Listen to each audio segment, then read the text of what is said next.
আমি তোমাকে আবার হাঁটিয়ে দেখাবো। গ্রিজ আর কালিতে মাখা একজন সাধারণ মেকানিকের মুখে এই দুঃসাহসী কথাটি শুনে অট্টহাসিতে ফেটে পড়লেন প্রিয়া শর্মা। শহরের সব থেকে প্রভাবশালী এবং ধনাঢ্যই নারী তার আভিজাত্যের বর্ম আর দামি টাইটেনিয়াম হুইল চেয়ারে বসে উপহাসের ভঙ্গিতে হাসছিলেন। ৮ বছর ধরে পৃথিবীর সেরা ডাক্তাররা যাকে অসাধ্য বলে ত্যাগ করেছে, তাকে এক মেকানিক সুস্থ করবে? এর চেয়ে বড় কৌতুক প্রিয়ার কাছে আর কিছুই হতে পারত না। কিন্তু সেই তাচ্ছিল্যের হাসি মুহূর্তেই মিলিয়ে গেল যখন তিনি জানতে পারলেন এই সাধারণ মেকানিকের আড়ালে লুকিয়ে আছে এক জাদুকরী নিউরোসার্জন, যে নিজের বাবার প্রতি কর্তব্যের খাতিরে তার উজ্জ্বল ক্যারিয়ার বিসর্জন দিয়েছে। এটি কেবল একজন পক্ষাঘাতগ্রস্ত নারীর সুস্থ হয়ে ওঠার গল্প নয়, এটি এক উদ্ধত সম্রাজ্ঞীর মানবিক হয়ে ওঠার আখ্যান, যেখানে একটি ধুলোমাখা গ্যারেজ হয়ে ওঠে আধুনিক হাসপাতালের চেয়েও বড় নিরাময় কেন্দ্র। অর্জুন তাকে শুধু পায়ের ওপর দাঁড়াতেই শেখায়নি, বরং শিখিয়েছে কিভাবে মানুষের ভেতর লুকিয়ে থাকা মর্যাদাকে চিনতে হয়। দামি হুইল চেয়ারের চাকা থেকে মুক্তি পেয়ে প্রিয়া যখন নিজের প্রথম পদক্ষেপটি ফেললেন, তখন তিনি কেবল শারীরিকভাবেই হাঁটছিলেন না, বরং হাঁটছিলেন এক নতুন জীবনের দিকে, যেখানে সাফল্য মানে কোটি টাকার ব্যাংক ব্যালেন্স নয়, সাফল্য মানে হল অন্যকে দেওয়া এক মুঠো আশা। সম্পূর্ণ কাহিনীটি জানতে শেষ পর্যন্ত আমাদের সাথেই থাকুন। তবে তার আগে ভিডিওটি লাইক করুন, চ্যানেলটি সাবস্ক্রাইব করুন এবং কমেন্টে জানান আপনারা কে কোথা থেকে দেখছেন। প্রিয়া শর্মা তার ইটালিয়ান সিল্কের ব্লাউজে লাগানো হীরের ব্রোচটি একবার ঠিক করে নিলেন। তার ড্রাইভার রমেশ সাবধানে সেই কাস্টম মেড হুইল চেয়ারটি ঠেলে নিয়ে যাচ্ছিল ভার্মা অটো গ্যারেজের ভেতরে। পুরো গ্যারেজে পোড়া মোবিল অয়েল, ঘাম আর মেহনতি মানুষের শরীরের গন্ধ। এই তিনটি জিনিসই প্রিয়া তার ৪২ বছরের বিলাসী জীবনে সবথেকে বেশি ঘৃণা করতে শিখেছেন। তার $১,০০০ দামি লাল জুতোজোড়া হুইল চেয়ারের ফুটরেস্টে রাখা, মাটির ধুলোবালি বা সাধারণ কোনো কিছুর সাথে নিজেকে যুক্ত করতে যেন আজও তার বড্ড অনীহা। ম্যাডাম শর্মা, রমেশ সেই চিরচেনা অপরাধী স্বরে বলল, যা প্রিয়ার সব কর্মচারীরা আয়ত্ত করে নিয়েছে। মার্সিডিজের অফিসিয়াল ওয়ার্কশপে আপনার গাড়িটা জমা আছে। জার্মানি থেকে পার্টস না আসা পর্যন্ত আপাতত এখানে। তোমার কৈফিয়ত শোনার কোনো আগ্রহ নেই আমার, রমেশ। প্রিয়া ড্রাইভারের দিকে না তাকিয়েই কড়া গলায় বললেন। তার চোখজোড়া ঘৃণা ভরে গ্যারেজটিকে দেখছিল, যেন তিনি কোনো ডাস্টবিন পরিদর্শন করছেন। তিনি বলে চললেন, শুধু এটা নিশ্চিত করো যে কেউ যেন নোংরা হাতে আমার রোলস রয়েস ঘোষটা না ছয়। ৩০ মিনিটের মধ্যে আমি এই কুৎসিত জায়গা থেকে বেরোতে চাই। ভার্মা অটো গ্যারেজের পুরনো ইটের দেওয়ালে সময়ের আর কঠোর পরিশ্রমের দাগ। বড় বড় হাইড্রোলিক লিফটে ঝুলে আছে আধ ভাঙা গাড়িগুলো। হাতুড়ি আর ধাতুর ঠোকাঠুকি শব্দে সেখানে এক শিল্প কারখানার সিম্ফনি বাজছিল, যা প্রিয়ার কানে বড্ড বিশ্রীদুষ লাগছিল। নীল ইউনিফর্ম পরা একদল মেকানিক সেখানে গভীর একাগ্রতায় কাজ করছিলেন। তাদের রোদে পোড়া তামাটে চেহারাগুলো সততার সাথে লড়াই করা জীবনের সাক্ষ্য দিচ্ছিল। কিন্তু প্রিয়াকে সবথেকে বেশি অস্থির করে তুলছিল সেখানে উপস্থিত থাকা রূঢ় বাস্তবতা। গত ৮ বছর আগের সেই ঘোড়সওয়ারির দুর্ঘটনা তার মেরুদণ্ড ভেঙে দিয়েছিল, তাকে চিরদিনের জন্য এই হুইল চেয়ারে বন্দি করে ফেলেছিল। প্রিয়া নিজের চারপাশে সম্পদের এক দুর্ভেদ্য দেওয়াল তুলে রেখেছিলেন, যাতে তাকে সাধারণ মানুষের মুখোমুখি হতে না হয়। তার ইশারায় দুনিয়া চলত, দুনিয়ার দরকারে তাকে কোথাও যেতে হতো না। শুভ সন্ধ্যা, আমরা আপনাকে কিভাবে সাহায্য করতে পারি? একটি গম্ভীর ও পুরুষালী কণ্ঠ প্রিয়ার ভাবনায় ছেদ টানল। প্রিয়া তাকিয়ে দেখলেন তার সামনে দাঁড়িয়ে আছে প্রায় ৩৫ বছরের এক যুবক মেকানিক। আলুথালু কালো চুল, খোঁচা খোঁচা দাড়ি আর গায়ে থাকা নীল ইউনিফর্মটা গ্রিজ আর তেলে মাখামাখি। তার বেল্টে ঝুলছে একটি রেঞ্চ, যেন কোনো বীরের তলোয়ার। কিন্তু প্রিয়াকে সবথেকে বেশি বিরক্ত করল লোকটির হাসি, এক অকৃত্রিম, উষ্ণ আর অমলিন হাসি, যা বলছিল যে লোকটি তার কাজকে কতটা ভালোবাসে। তুমিই কি এখানকার মালিক? প্রিয়া তাচ্ছিল্য মারে জিজ্ঞেস করলেন। আমি অর্জুন ভার্মা। লোকটি হাত বাড়িয়ে দিল করমর্দনের জন্য। পরক্ষণেই গ্রিজ মাখা হাতের দিকে তাকিয়ে লাজুক হেসে হাতটি সরিয়ে নিল। হ্যাঁ, এটিই আমার ওয়ার্কশপ। আমার বাবা এটি গড়েছিলেন। ৫ বছর আগে আমি দায়িত্ব পেয়েছি। বড় চমৎকার। প্রিয়ার প্রতিটি শব্দে যেন বিষ মিশেছিল। আমার বেন্টলের ইলেকট্রিক্যাল সিস্টেমে সামান্য সমস্যা হয়েছে, তাড়াতাড়ি সারিয়ে দাও। আর সাবধান, অন্য কোনো কিছু যেন স্পর্শ না করা হয়, বুঝেছ? বুঝেছি। অর্জুন মাথা নাড়ল। কিন্তু প্রিয়া তার চোখে এক অদ্ভুত জিনিস দেখলেন। তাতে কোনো ভয় বা চাটুকারিতা ছিল না, বরং ছিল এক ধরনের করুণা, যা প্রিয়াকে মুহূর্তেই ক্ষুব্ধ করে তুলল। অর্জুন সেই রোলস রয়েস ঘোস্টের কাছে গেল। সাবধানে বনেট খুলে সে যখন কাজ শুরু করল, প্রিয়া লক্ষ্য করলেন তার হাতগুলো গ্রিজ মাখা সত্ত্বেও কতটা নিখুঁত আর আত্মবিশ্বাসের সাথে চলছে। ম্যাডাম শর্মা, সমস্যাটা যতটা ভেবেছিলেন তার চেয়ে অনেক বেশি জটিল। বডি কন্ট্রোল মডিউলে একটা ত্রুটি হয়েছে, যা শর্ট সার্কিট করছে। এটি সারানো জরুরি। আর কত সময় লাগবে এতে? প্রিয়া অধৈর্য হয়ে জানতে চাইলেন। যন্ত্রাংশগুলো ইংল্যান্ড থেকে আমদানিকৃত। অর্ডার দিলে আসতে 1 সপ্তাহ লাগবে। 1 সপ্তাহ? প্রিয়া প্রায় চিৎকার করে উঠলেন। পুরোপুরি পাগলামি। আমার গাড়ি এখনই চাই। আমি আপনার বিরক্তি বুঝতে পারছি ম্যাডাম, কিন্তু পদার্থবিদ্যা আর লজিস্টিক্স মানুষের চিৎকার বা টাকার শাসনই মেনে চলে না। যন্ত্রাংশ সময় মতোই আসবে। পুরো গ্যারেজে এক থমথমে নীরবতা নেমে এলো। প্রিয়ার রাগ তখন চরমে।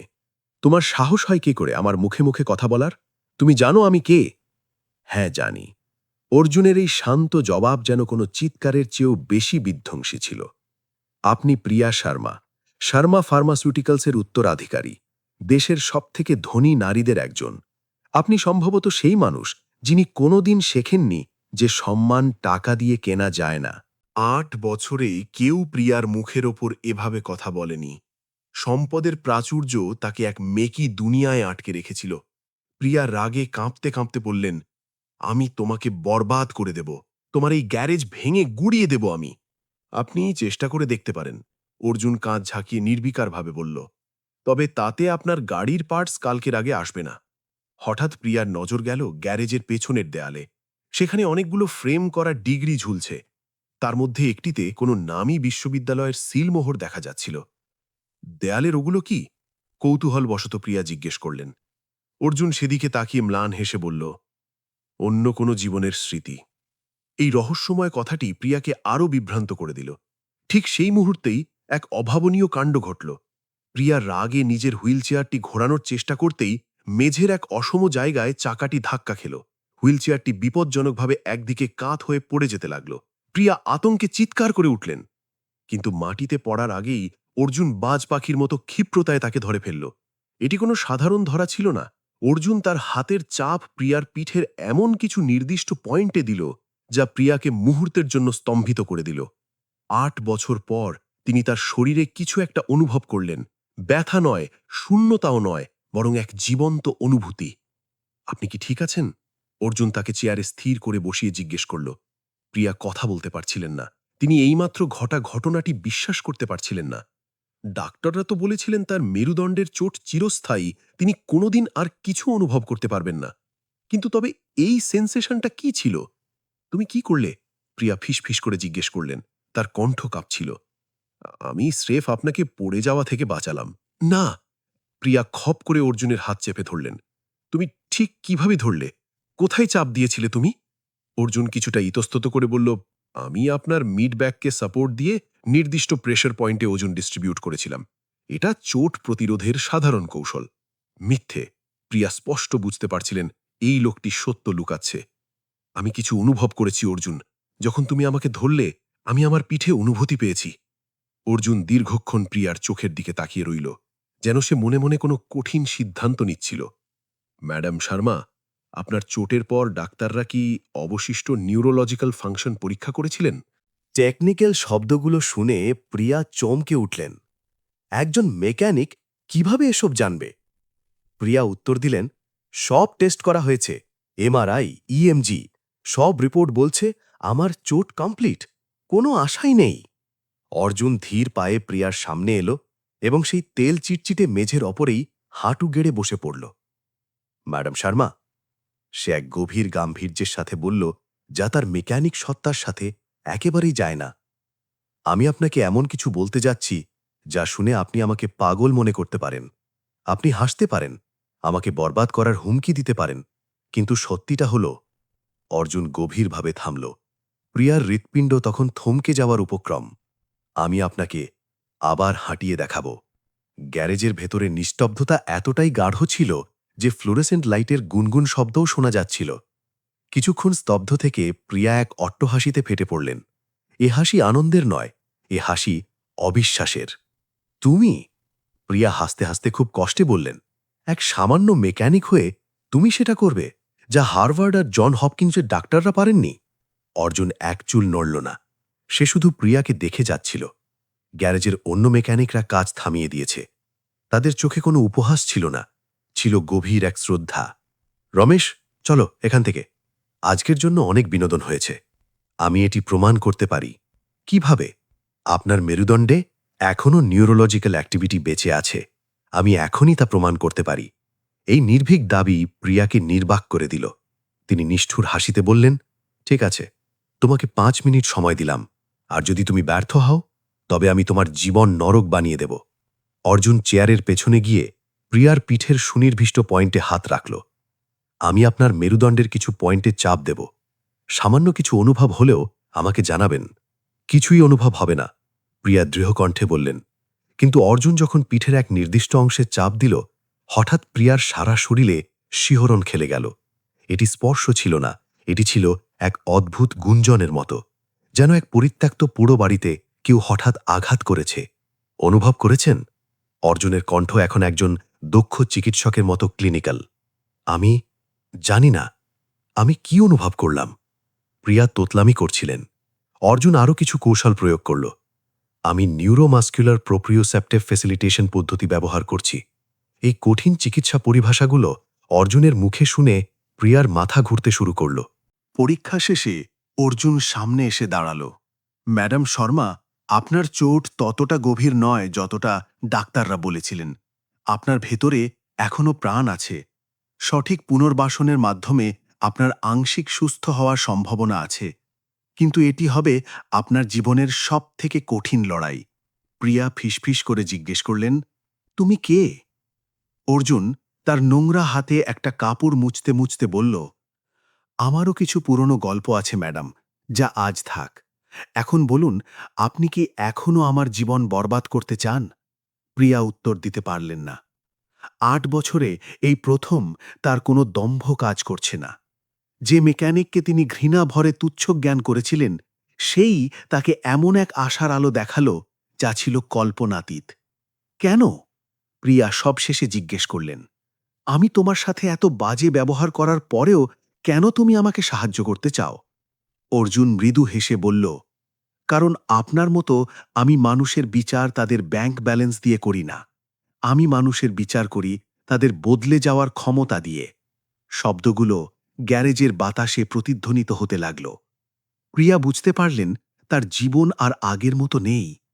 টাইটানিয়াম হুইলচেয়ারে বসা সেই নারী আজ প্রথম অনুভব করলেন তার শরীর নয়, হয়তো তার আত্মাটাই প্যারালাইজড হয়েছিল এতকাল। আর আজ এই মেকানিকের হাত ধরে শুরু হতে চলেছে তার জীবনের নতুন এক অধ্যায়। পরের 3টি দিন প্রিয়া শর্মার জীবনের সবচেয়ে অদ্ভুত দিন ছিল।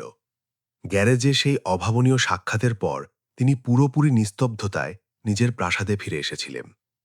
ড্রাইভার রমেশের দুশ্চিন্তাভরা প্রশ্নগুলোকে উপেক্ষা করে তিনি নিজেকে নিজের ব্যক্তিগত স্টাডি রুমে বন্ধ করে নিয়েছিলেন।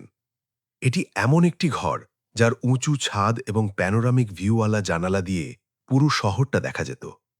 এক অর্থে যে শহরের মালিকানা ছিল তারই, কিন্তু সেই মুহূর্তে শহরটাকে তার কাছে যতটা দূরে মনে হচ্ছিল তা আগে কখনো হয়নি। তার নিরেট মেহগনি ডেস্কের উপর ল্যাপটপটি খোলা ছিল। স্ক্রিনে একসাথে 3টি ডিজিটাল মেডিকেল ফাইল দেখা যাচ্ছিল। সেগুলো তার গত 8 বছরের পুরো ইতিহাসের রেকর্ড। ডজন ডজন এমআরআই, বিশ্বখ্যাত নিউরোসার্জনদের রিপোর্ট আর মেরুদণ্ডের আঘাত বিশেষজ্ঞদের মূল্যায়ন, সবই যেন সেই একই বিনাশকারী সিদ্ধান্তে এসে থমকেছিল। সম্পূর্ণ চোট, অপরিবর্তনীয় এবং স্থায়ী। কিন্তু প্রিয়া তো নিজে কিছু অনুভব করেছেন, সেই অদ্ভুত গুঞ্জন যা অর্জুন তার সুনির্দিষ্ট হাতের মাধ্যমে তৈরি করেছিল। আর তার চেয়েও বড় কথা, তিনি অর্জুনের চোখে এমন কিছু দেখেছিলেন যা বিশ্বের সবচেয়ে দামি ডাক্তাররা কোনো দিন দেখাননি। রিপোর্টের শুকনো সংখ্যার বাইরে এক গভীর বোধের সাথে মিশে থাকা প্রকৃত নিশ্চয়তা। তার ব্যক্তিগত ফোনটি ভাইব্রেট করে উঠল। এই ফোন নম্বরটি দুনিয়ার মাত্র 5 জন লোক জানত। ফোনটি ছিল তার ব্যক্তিগত সহকারী মার্গারেটের। ম্যাডাম শর্মা, আমি অর্জুন ভার্মার সম্পর্কে কিছু ইন্টারেস্টিং তথ্য পেয়েছি। প্রিয়া তার চেয়ারে সোজা হয়ে বসলেন। বলো। পাবলিক রেকর্ডে বেশি কিছু নেই। গ্যারেজটি 5 বছর ধরে তার নামে আছে, যা তিনি তার বাবার থেকে উত্তরাধিকার সূত্রে পেয়েছেন।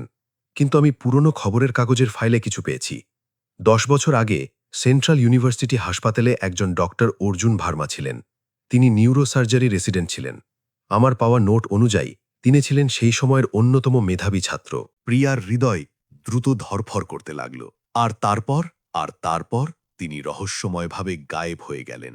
তিনি শেষ বর্ষের মাঝে রেসিডেন্সি প্রোগ্রাম ছেড়ে দেন। কোনো অফিসিয়াল ব্যাখ্যা নেই। মনে হচ্ছে যেন তিনি স্রেফ ডাক্তার হওয়া ছেড়ে দিয়ে মেকানিক হওয়ার সিদ্ধান্ত নিলেন। কেউ এমন কেন করবে? প্রিয়া মার্গারেটকে জিজ্ঞেস করার বদলে নিজের সাথেই বিড়বিড় করলেন। আমি এখনো তদন্ত করছি ম্যাডাম, কিন্তু আরও একটি ব্যাপার আছে। আমি 9 বছর আগের একটি আর্টিকেল পেয়েছি। অর্জুন ভার্মার বাবা জয়দেব ভার্মা, যিনি গ্যারেজ মালিক, তার একটি ভয়াবহ দুর্ঘটনা হয়েছিল। তিনি কয়েক সপ্তাহ ধরে কোমায় ছিলেন। আর্টিকেলে উল্লেখ আছে যে তার ছেলে তার দেখাশোনার জন্য সবকিছু ছেড়ে দিয়েছিল। এখন যন্ত্রাংশগুলো যেন একে অপরের সাথে জুড়ে যেতে লাগল। একজন মেধাবী নিউরোসার্জন যে নিজের অসুস্থ বাবার দেখাশোনার জন্য নিজের কেরিয়ার ছেড়ে দেয়। একজন মানুষ যার কাছে স্পষ্টভাবেই সেই অগাধ জ্ঞান এবং দক্ষতা ছিল, কিন্তু সে পুরোপুরি আলাদা এক জীবন বেছে নিয়েছিল। মার্গারেট, গাড়ি তৈরি করো, আমরা গ্যারেজে ফিরে যাচ্ছি। আপনি কি নিশ্চিত ম্যাডাম? আমার মনে হয়েছিল আপনি বলেছিলেন আপনি ওই জায়গায় আর কখনো ফিরে যাবেন না। আমি আমার মন বদলেছি মার্গারেট। আর শোনো, আরও গভীরে তদন্ত করো। আমি জানতে চাই 9 বছর আগে আসলে কি হয়েছিল। 2 ঘন্টা পর প্রিয়া আবার ভার্বো অটো গ্যারেজে এসে পৌঁছলেন, কিন্তু এইবার তার মনোভাব ছিল একেবারেই আলাদা। তিনি এবার দাবি বা হুমকির সাথে আসেননি। তিনি এসেছিলেন প্রশ্নের উত্তর খুঁজতে। অর্জুন একটি পুরনো ট্রাকের নিচে শুয়ে কাজ করছিল। কেবল তার পা দুটো বাইরে দেখা যাচ্ছিল। যখন সে প্রিয়ার হুইলচেয়ারের চাকার শব্দ শুনল, তখন সে প্রকৃত বিস্ময়ের এক অভিব্যক্তি নিয়ে বাইরে বেরিয়ে এলো। ম্যাডাম শর্মা, আপনাকে আবার দেখার আশা করিনি। আমিও এখানে থাকার আশা করিনি, প্রিয়া স্বীকার করলেন। প্রথমবারের মতো তিনি গ্যারেজটিকে ঘৃণা ভরে নয়, বরং কৌতূহলের সাথে দেখলেন। অন্য মেকানিকরা এক সমন্বিতা দক্ষতার সাথে কাজ করছিলেন, যা পারস্পরিক সম্মান এবং কার্যকর নেতৃত্বের কথাই বলে। জায়গাটি কাজের প্রকৃতি সত্ত্বেও বেশ পরিষ্কার ছিল। ছোট সংলগ্ন অফিসের আলমারিতে টেকনিক্যাল ম্যানুয়ালে ভর্তি বইয়ের মাঝে সেখানে চিকিৎসা সংক্রান্ত বইও সাজানো ছিল। তোমার সাথে একান্তে কথা বলতে চাই, প্রিয়া বললেন। অর্জুন একটি কাপড় দিয়ে হাত মুছে তাকে তার অফিসের দিকে নিয়ে গেল। এটি একটি ছোট ঘর, যাতে একটি ধাতব ডেস্ক, একটি পুরনো কিন্তু সচল কম্পিউটার ছিল, আর সেই দেওয়ালগুলো ভর্তি ছিল সেই সব ডিপ্লোমায় যা তিনি আগে লক্ষ্য করেছিলেন। এখন সেখানে থাকার অনুমতি পেয়ে প্রিয়া সেগুলি মনোযোগ দিয়ে পড়লেন। জাতীয় বিশ্ববিদ্যালয় থেকে চিকিৎসা ও সার্জারিতে স্নাতক ডিগ্রি, নিউরোসার্জারিতে বিশেষজ্ঞতার সনদপত্র, একাডেমিক সম্মান, অনারারি মেনশন, সবই ছিল ডক্টর অর্জুন আলেকজান্ডার ভার্মার নামে। তুমি নিউরোসার্জন ছিলে? প্রিয়া ডিপ্লোমাগুলোর দিকে তাকিয়ে নিশ্চিত করলেন। আমি একসময় খুব সুখী ছিলাম, অর্জুন তার পুরনো চেয়ারে বসে জবাব দিল। এখন আমি একজন মেকানিক। কেন? তুমি চিকিৎসা কেন ছাড়লে? নাকি তুমি মেকানিক হওয়াটাকে স্রেফ মেনে নিলে? দুটোই। অর্জুন পেছনে হেলান দিল। তার চোখ সেই স্মৃতিগুলোর সাথে দূরে কোথাও হারিয়ে গেল, যা তাকে স্পষ্টতই কষ্ট দিচ্ছিল। আমার বাবার 9 বছর আগে একটি দুর্ঘটনা হয়েছিল, গুরুতর মাথায় আঘাত। ডাক্তাররা বলেছিলেন যে কোনো আশা নেই, আমাদের তাকে যেতে দেওয়া উচিত। কিন্তু আমি জানতাম যে তারা ভুল ছিলেন। আমি এমন কিছু সংকেত দেখতে পাচ্ছিলাম যা তারা উপেক্ষা করছিলেন। নিউরোলজিক্যাল প্যাটার্ন, যা অবশিষ্ট মস্তিষ্কের অ্যাক্টিভিটির সংকেত দিচ্ছিল। আর তুমি কি করলে? আমি আমার রেসিডেন্সি ছেড়ে দিলাম। আমি তার চিকিৎসার নিয়ন্ত্রণ নিজের হাতে নিলাম। পুরো 1 বছর ধরে আমি প্রতিদিন তার সাথে ছিলাম। সেই সব নিউরোলজিক্যাল পুনর্বাসন কৌশলগুলো ব্যবহার করছিলাম যা আমি পড়াশোনা করেছিলাম, কিন্তু যেগুলোকে বেশিরভাগ ডাক্তার খুব বেশি পরীক্ষামূলক বা শ্রমসাধ্য মনে করে এড়িয়ে যান। আর এটি কাজ করে গেল। প্রিয়া নিজের বুকের ভেতরে অদ্ভুত কিছু নাড়াচাড়া অনুভব করলেন। এটি ছিল সহানুভূতি, একটি অনুভূতি যা তিনি বছরের পর বছর সফলভাবে চেপে রেখেছিলেন। কিন্তু গল্পে আরও কিছু আছে। অর্জুন চালিয়ে গেল। তার কণ্ঠ আরও বেশি টানটান হয়ে গেল। যখন আমি আমার বাবার দেখাশোনা করছিলাম, তখন যে হাসপাতালে আমি কাজ করতাম তারা আমার ওপর ফিরে আসার চাপ দিল। তারা বলল যে আমি আমার প্রতিভা নষ্ট করছি। আমার বাবা ছিলেন একটি হেরে যাওয়া কেস।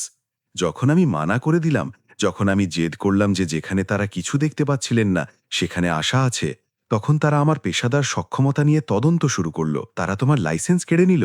তারা তত দূর যায়নি, কিন্তু এটি পরিষ্কার হয়ে গেল যে যদি আমি ফিরে আসি তবে আমি সব সময় সেই ডাক্তার হিসাবেই চিহ্নিত থাকব যে নিজের রুগীদের ছেড়ে আবেগ নিয়ে চলেছিল, যে বিজ্ঞানের চেয়ে আবেগকে বেশি প্রাধান্য দিয়েছে।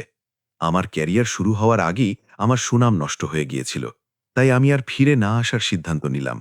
গ্যারেজ, আমার বাবা ঠিক হয়ে গিয়েছিলেন, কিন্তু তিনি এখন আর শারীরিক পরিশ্রম করতে পারেন না। কাউকে তো ব্যবসা চালাতে হতো। আমি আমার কৈশোরে তাকে সাহায্য করতে করতেই এখানে সময় কাটিয়েছিলাম, তাই আমি মেকানিক হয়ে গেলাম। অর্জুন উদাস হয়ে হাসল। দেখা গেল যে গাড়ি ঠিক করা সার্জারির মতোই অনেকটা সমান। জটিল সিস্টেম, যার জন্য সঠিক রোগ নির্ণয়, স্থির হাত এবং ধৈর্যের প্রয়োজন হয়। কিন্তু তুমি এখনও একজন ডাক্তার, তুমি কি স্রেফ সেই জ্ঞানকে বন্ধ করে রাখতে পারো? না, তুমি পারো না। অর্জুন একমত হল। তাই যখন আমি আপনাকে ওই দিন দেখলাম, যখন আপনার চালচলন এবং আপনার প্রতিবর্তী নড়াচড়ার মধ্যে কিছু সংকেত দেখলাম, তখন আমি একটি প্যাটার্ন চিনতে পারলাম। আর যখন সেই পড়ে যাওয়ার হাত থেকে রক্ষা করতে আপনাকে সাপোর্ট দিলাম, তখন আমি পেশির সেই প্রতিরোধ অনুভব করলাম, যেখানে কোনো কিছুই থাকার কথা ছিল না। সামান্য ছিল, কিন্তু সেটি সেখানে ছিল। প্রিয়া দীর্ঘশ্বাস নিলেন। ডাক্তাররা আমাকে ৮ বছর ধরে বলেছেন যে কোনো আশা নেই। আমাকে নিজের পরিস্থিতি মেনে নিয়ে জীবন মানিয়ে নিতে হবে। আমার তাদের বদলে তোমার কথা কেন বিশ্বাস করা উচিত? আপনার বিশ্বাস করা উচিত নয়, অন্তত প্রমাণ ছাড়া তো নয়ই। তাই আপনি যদি সত্যিই এই বিষয়ে বিবেচনা করতে চান, তবে আমাদের একটি পূর্ণ মূল্যায়নের প্রয়োজন হবে। আমি অফিসিয়াল চিকিৎসা সরঞ্জাম ব্যবহার করতে পারি না, আমি সেই বিশেষাধিকার হারিয়ে ফেলেছি। কিন্তু আমি ম্যানুয়াল নিউরোলজিক্যাল মূল্যায়নের কৌশলগুলো জানি, যা অনেক আধুনিক পরীক্ষার মতোই নির্ভুল। আর যদি তুমি দেখতে পাও যে ঠিক হওয়ার সম্ভাবনা আছে, তবে কি হবে? তবে আমি একটি পুনর্বাসন কার্যক্রম ডিজাইন করব। এটি নিবিড় হবে, বেদনাদায়ক হবে এবং কোনো গ্যারান্টি নেই। আপনি মাসের পর মাস কাজ করতে পারেন এবং কেবল সামান্য একটু অনুভূতি ফিরে পেতে পারেন, অথবা আপনি অনেক কিছু ফিরে পেতে পারেন। যতক্ষণ না আমরা চেষ্টা করছি, ততক্ষণ পর্যন্ত আমরা জানতে পারব না। প্রিয়া তাকে দীর্ঘ সময় ধরে দেখলেন। এই মানুষটি নিজের বাবার জন্য একটি উজ্জ্বল কেরিয়ার উৎসর্গ করে দিয়েছে। সে নিজের সহকর্মীদের প্রত্যাখ্যান সহ্য করেছে, কারণ সে এমন কিছুতে বিশ্বাস করত যা অন্যরা অসম্ভব মনে করত। আর আজ সে এই গ্যারেজে নিজেকে লুকিয়ে রেখেছে। নিজের জাদুকরী হাত ব্যবহার করে জীবন বাঁচানোর বদলে সে ইঞ্জিন ঠিক করছে। এমন কিছু আছে যা আপনার বোঝার প্রয়োজন আছে, প্রিয়া ধীরে ধীরে বললেন। ৮ বছর ধরে আমি আমার এই পরিস্থিতির চারপাশে একটি জীবন তৈরি করেছি। আমি কিছু সীমাবদ্ধতাকে মেনে নিয়েছি। আমি অন্য জায়গায় শক্তি খুঁজে পেয়েছি। যদি তুমি আমাকে আশা দাও এবং তারপর সেই আশা মিথ্যে প্রমাণিত হয়, তবে আমি কেবল শারীরিকভাবেই সেখানেই থাকব না যেখান থেকে শুরু করেছিলাম। আমি মানসিকভাবে ধ্বংস হয়ে যাব। আমি জানি। অর্জুন মাথা নাড়ল।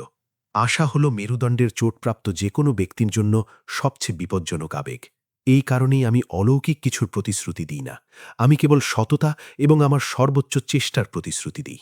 আর যদি এটি কাজ করে, যদি আমি সত্যিই কিছু ফিরে পেতে পারি, তবে সেটি হবে কারণ একজন মেকানিক সেটি করেছে, যা দুনিয়ার সেরা নিউরোসার্জনরা বলেছিল যে অসম্ভব।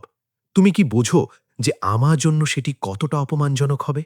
এটি কি আপনার বাকি জীবন এই ভেবে কাটিয়ে দেওয়ার চেয়ে বেশি অপমানজনক যে এমন কোনো সুযোগ ছিল যা আপনি গ্রহণ করেননি?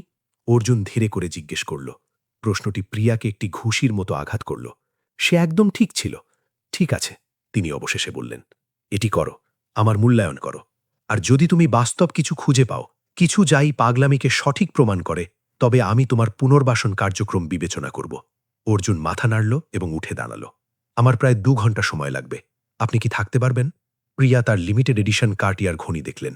ওই বিকেলে তার ৩টি মিটিং নির্ধারিত ছিল, সবই লাখ লাখ ডলারের ব্যবসার জন্য গুরুত্বপূর্ণ। কিন্তু হঠাৎ ওই মিটিংগুলো সেই সম্ভাবনার তুলনায় পুরোপুরি তুচ্ছ মনে হতে লাগল।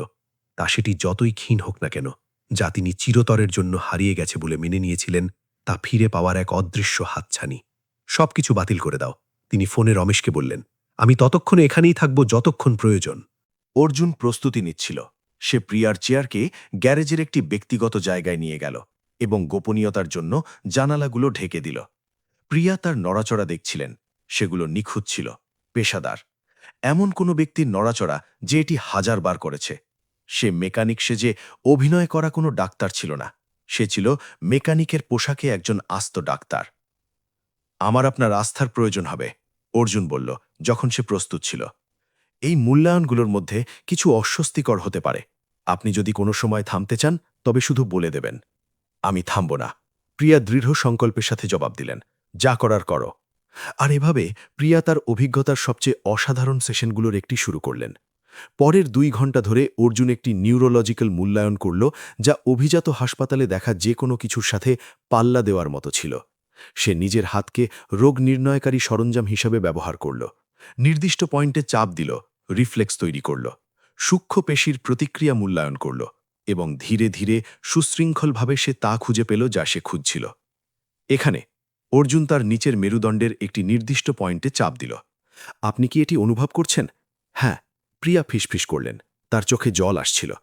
এটি সামান্য একটি দূরের ঝিঝি ধরার মতো, কিন্তু হ্যাঁ। আর এটি? সে নিজের হাত একটু নিচে নিয়ে গেল। এটিও, হে ঈশ্বর, এটিও অনুভব হচ্ছে। অর্জুন প্রতিটি প্রতিক্রিয়া, প্রতিটি অনুভূতি, প্রতিটি ছোট নিউরোলজিক্যাল অ্যাক্টিভিটির সংকেত নথিবদ্ধ করা চালিয়ে গেল, যা তার অফিসিয়াল মেডিকেল রেকর্ড অনুযায়ী সেখানে থাকার কথা ছিল না। যখন সে অবশেষে শেষ করল, তখন সে তার সামনে বসল। তার অভিব্যক্তি গম্ভীর কিন্তু আশাবাদী ছিল। ম্যাডাম শর্মা, সে শুরু করল, আপনার আঘাত ততটা সম্পূর্ণ নয় যতটা আপনাকে বলা হয়েছিল। অবশিষ্ট নিউরোলজিক্যাল পথ আছে, সেগুলো দুর্বল, খুব দুর্বল, কিন্তু সেগুলো সেখানে আছে। নিবিড় পুনর্বাসনের সাথে, বিশেষ করে সেই পথগুলোকে সক্রিয় করার জন্য ডিজাইন করা রিকভারির একটি বাস্তব সম্ভাবনা আছে। কতটা রিকভারি? প্রিয়া জিজ্ঞেস করলেন, তার কণ্ঠ কাঁপছিল। আমি আপনাকে প্রতিশ্রুতি দিতে পারি না যে আপনি আবার হাঁটবেন। অর্জুন নিষ্ঠুরভাবে সৎ ছিল। এটি দায়িত্বজ্ঞানহীন হবে, কিন্তু আমার বিশ্বাস যে আমরা গুরুত্বপূর্ণ অনুভূতি ফিরে পেতে পারি, হয়তো কিছু পেশির নিয়ন্ত্রণ, এবং আশা করি যে আপনার জীবনের গুণগত মান নাটকীয়ভাবে উন্নত করার জন্য পর্যাপ্ত কাজ করা সম্ভব হবে। প্রিয়া, যে চোখের জল আটকে রেখেছিলেন, তা অবশেষে গাল বেয়ে নামল। 8 বছর ধরে তিনি পরিবর্তনের কোনো সম্ভাবনা না থাকা এক সাজা মেনে নিয়েছিলেন, এবং এখন একজন গ্রিজে ঢাকা মেকানিক তাকে বলছে যে আশা ছিল। কেন? তিনি কাঁদতে কাঁদতে জিজ্ঞেস করলেন। অন্য ডাক্তারেরা এটি কেন খুঁজে পায়নি? কারণ তারা খুঁজছিল না, অর্জুনের সহজ জবাব ছিল। আপনার প্রাথমিক চোট গুরুতর ছিল। ডাক্তারেরা স্পষ্ট ক্ষতি দেখলেন এবং ধরে নিলেন যে এটি সম্পূর্ণ। কিন্তু মেরুদণ্ডের আঘাত খুব জটিল হয়। কখনো কখনো নিউরোলজিক্যাল পথ বেঁচে যায়, কিন্তু সেগুলো একটি নিষ্ক্রিয় অবস্থায় চলে যায়। সেগুলো মরেনি, শুধু ঘুমিয়ে আছে, আর সঠিক উদ্দীপনার সাথে সেগুলো জেগে উঠতে পারে। আমরা কবে শুরু করছি? প্রিয়া জল মুছতে মুছতে জিজ্ঞেস করলেন। এটি আপনার ওপর নির্ভর করে, অর্জুন বলল। যে প্রোগ্রাম আমি ডিজাইন করব সেটি নিষ্ঠুর হবে।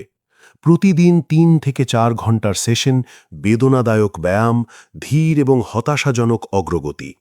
এমন দিন আসবে যখন আপনি হার মানতে চাইবেন, যখন আপনি নিজেকে জিজ্ঞেস করবেন যে এটি কি আদেও চেষ্টার যোগ্য।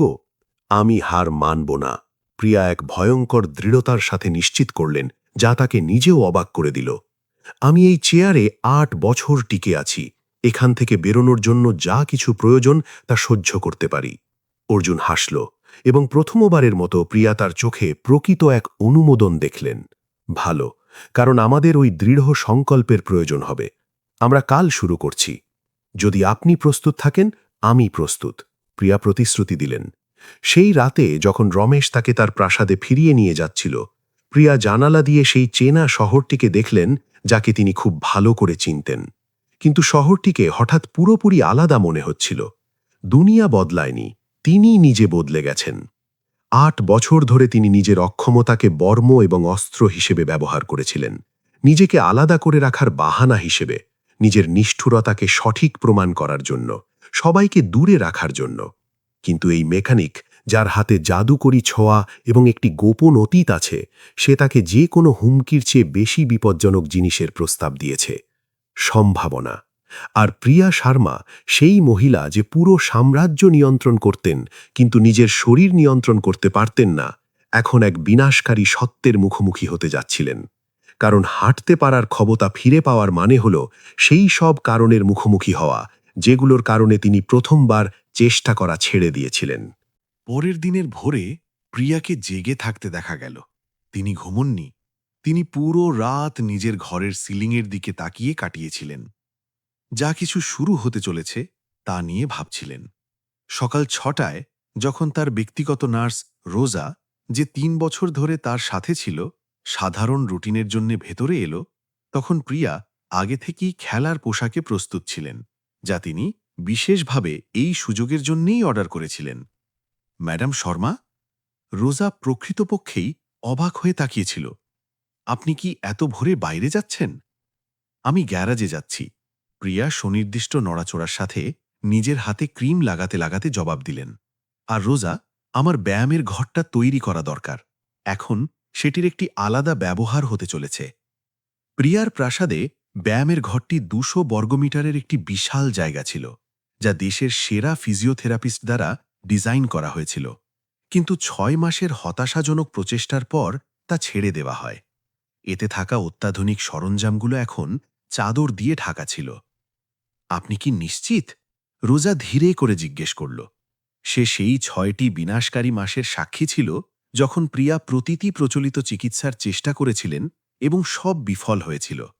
সে প্রিয়ার ব্যথা, হতাশা এবং অবশেষে হাল ছেড়ে দেওয়া দেখেছিল। আমি অন্য কোনো কিছুর চেয়ে কখনো এত বেশি নিশ্চিত ছিলাম না। প্রিয়া এমন এক দৃঢ় সংকল্পের সাথে জবাব দিলেন যে রোজা অজান্তেই এক পা পিছিয়ে গেল। অর্জুনের গ্যারেজ অফিসিয়ালভাবে খোলার কথা সকাল 8টায়, কিন্তু প্রিয়া সেখানে পৌঁছে গেলেন ঠিক 7টার সময়। অর্জুন আগেই সেখানে উপস্থিত ছিল, যা প্রিয়াকে মোটেও অবাক করেনি। এই মানুষটির চলন বলনে এমন কিছু ছিল যা ইঙ্গিত দিচ্ছিল যে কঠোর পরিশ্রম তার কাছে কোনো বাধ্যবাধকতা নয়, বরং এক সহজাত প্রকৃতি। আপনি বেশ জলদি চলে এসেছেন। অর্জুন নিজের অফিস থেকে 2 কাপ কফি নিয়ে বেরিয়ে এসে মন্তব্য করল। সে একটি কাপ প্রিয়াকে অফার করল। প্রিয়া এমন এক বিস্ময় নিয়ে কফিটা গ্রহণ করলেন যা তিনি লুকাতে পারলেন না। তার চেনা পৃথিবীতে লোকে কেবল তার সেবা করত, তাকে এভাবে কেউ কিছু অফার করত না। আমি কাজ শুরু করতে চেয়েছিলাম, প্রিয়া স্বীকার করলেন। আমি একটি দিনও আর নষ্ট করতে চাই না। অর্জুন অনুমোদনের ভঙ্গিতে মাথা নাড়ল। ভালো, কারণ আমি আপনাকে যা যা করতে বলবো তা আপনার নিজের সম্পর্কে গড়া সেই সব সীমাবদ্ধতাকে চ্যালেঞ্জ করবে যা আপনি বিশ্বাস করেন। এই বলে সে তার চেয়ারটি গ্যারেজের এমন একটি অংশে নিয়ে গেল যা রাতারাতি পুরোপুরি বদলে ফেলা হয়েছে। যেখানে আগে যান্ত্রিক সরঞ্জাম আর গাড়ির পার্টস ছিল, এখন সেখানে একটি পেশাদার ব্যায়ামের ম্যাট, রেজিস্ট্যান্স ব্যান্ড এবং এমন বেশ কিছু সরঞ্জাম সাজানো যা প্রিয়া নিজের পরিত্যক্ত ব্যায়ামের ঘর থেকে চিনতে পারলেন। তুমি কি এসব গত রাতে করেছ? তিনি প্রকৃতভাবেই প্রভাবিত হয়ে জিজ্ঞেস করলেন। আমার মেকানিকদের সাহায্যে। তারা জানে আমি কি করছি। আসলে তাদের মধ্যে 2জন গত কয়েক বছরে আমার সাথে এই ধরনের কেসগুলোতে কাজ করেছে। এই ধরনের কেস মানে? আপনি 17 নম্বর। এমন সব রোগী যাদের অন্য ডাক্তাররা অসাধ্য ঘোষণা করেছিলেন, যারা কোনো না কোনোভাবে এই গ্যারেজ পর্যন্ত পথ খুঁজে পেয়েছে। সবাই সফল হয়নি, কিন্তু প্রায় 60% রোগী কোনো না কোনো মাত্রায় রিকভারি অনুভব করেছেন। এই তথ্য প্রকাশ হবামাত্রই প্রিয়া মুহূর্তের জন্য নির্বাক হয়ে গেলেন। এই মানুষটি একটি মেকানিক গ্যারেজ থেকে গোপনে চিকিৎসার অলৌকিক ঘটনা ঘটিয়ে চলেছে। সে সেই সব লোকেদের সাহায্য করছিল যাদের অফিসিয়াল চিকিৎসা ব্যবস্থা একরকম ত্যাগ করেছিল। তুমি এটা অফিসিয়ালভাবে কেন করো না? তিনি জিজ্ঞেস করলেন। কেন এখানে লুকিয়ে আছো? কারণ বর্তমান চিকিৎসা ব্যবস্থা এমন কিছু দাবি করে যা আমি প্রদান করতে পারি না বা করতে চাই না। অর্জুন অনুশীলনের জায়গা তৈরি করতে করতে জবাব দিল। এটি সেই সব প্রমাণপত্রের দাবি করে যা থেকে আমাকে ভুলভাবে বঞ্চিত করা হয়েছিল। এটি এমন আকাশচুম্বী মূল্যের দাবি করে যা আমার বেশিরভাগ রোগী কখনো দিতে পারবে না। আর এটি এমন প্রোটোকল মেনে চলার দাবি করে যা আমি নিজের অভিজ্ঞতা থেকে জানি যে সেগুলো সবসময় সেরা হয় না। তবে তুমি কি বিনামূল্যে কাজ করো? আমি ততটাই পারিশ্রমিক নিই যতটা লোকে পরিশোধ করতে পারে। অর্জুন কথাটি শুধরে দিল। কেউ সামান্য কিছু দেয়, আবার কেউ আপনার মতো সম্পদশালী।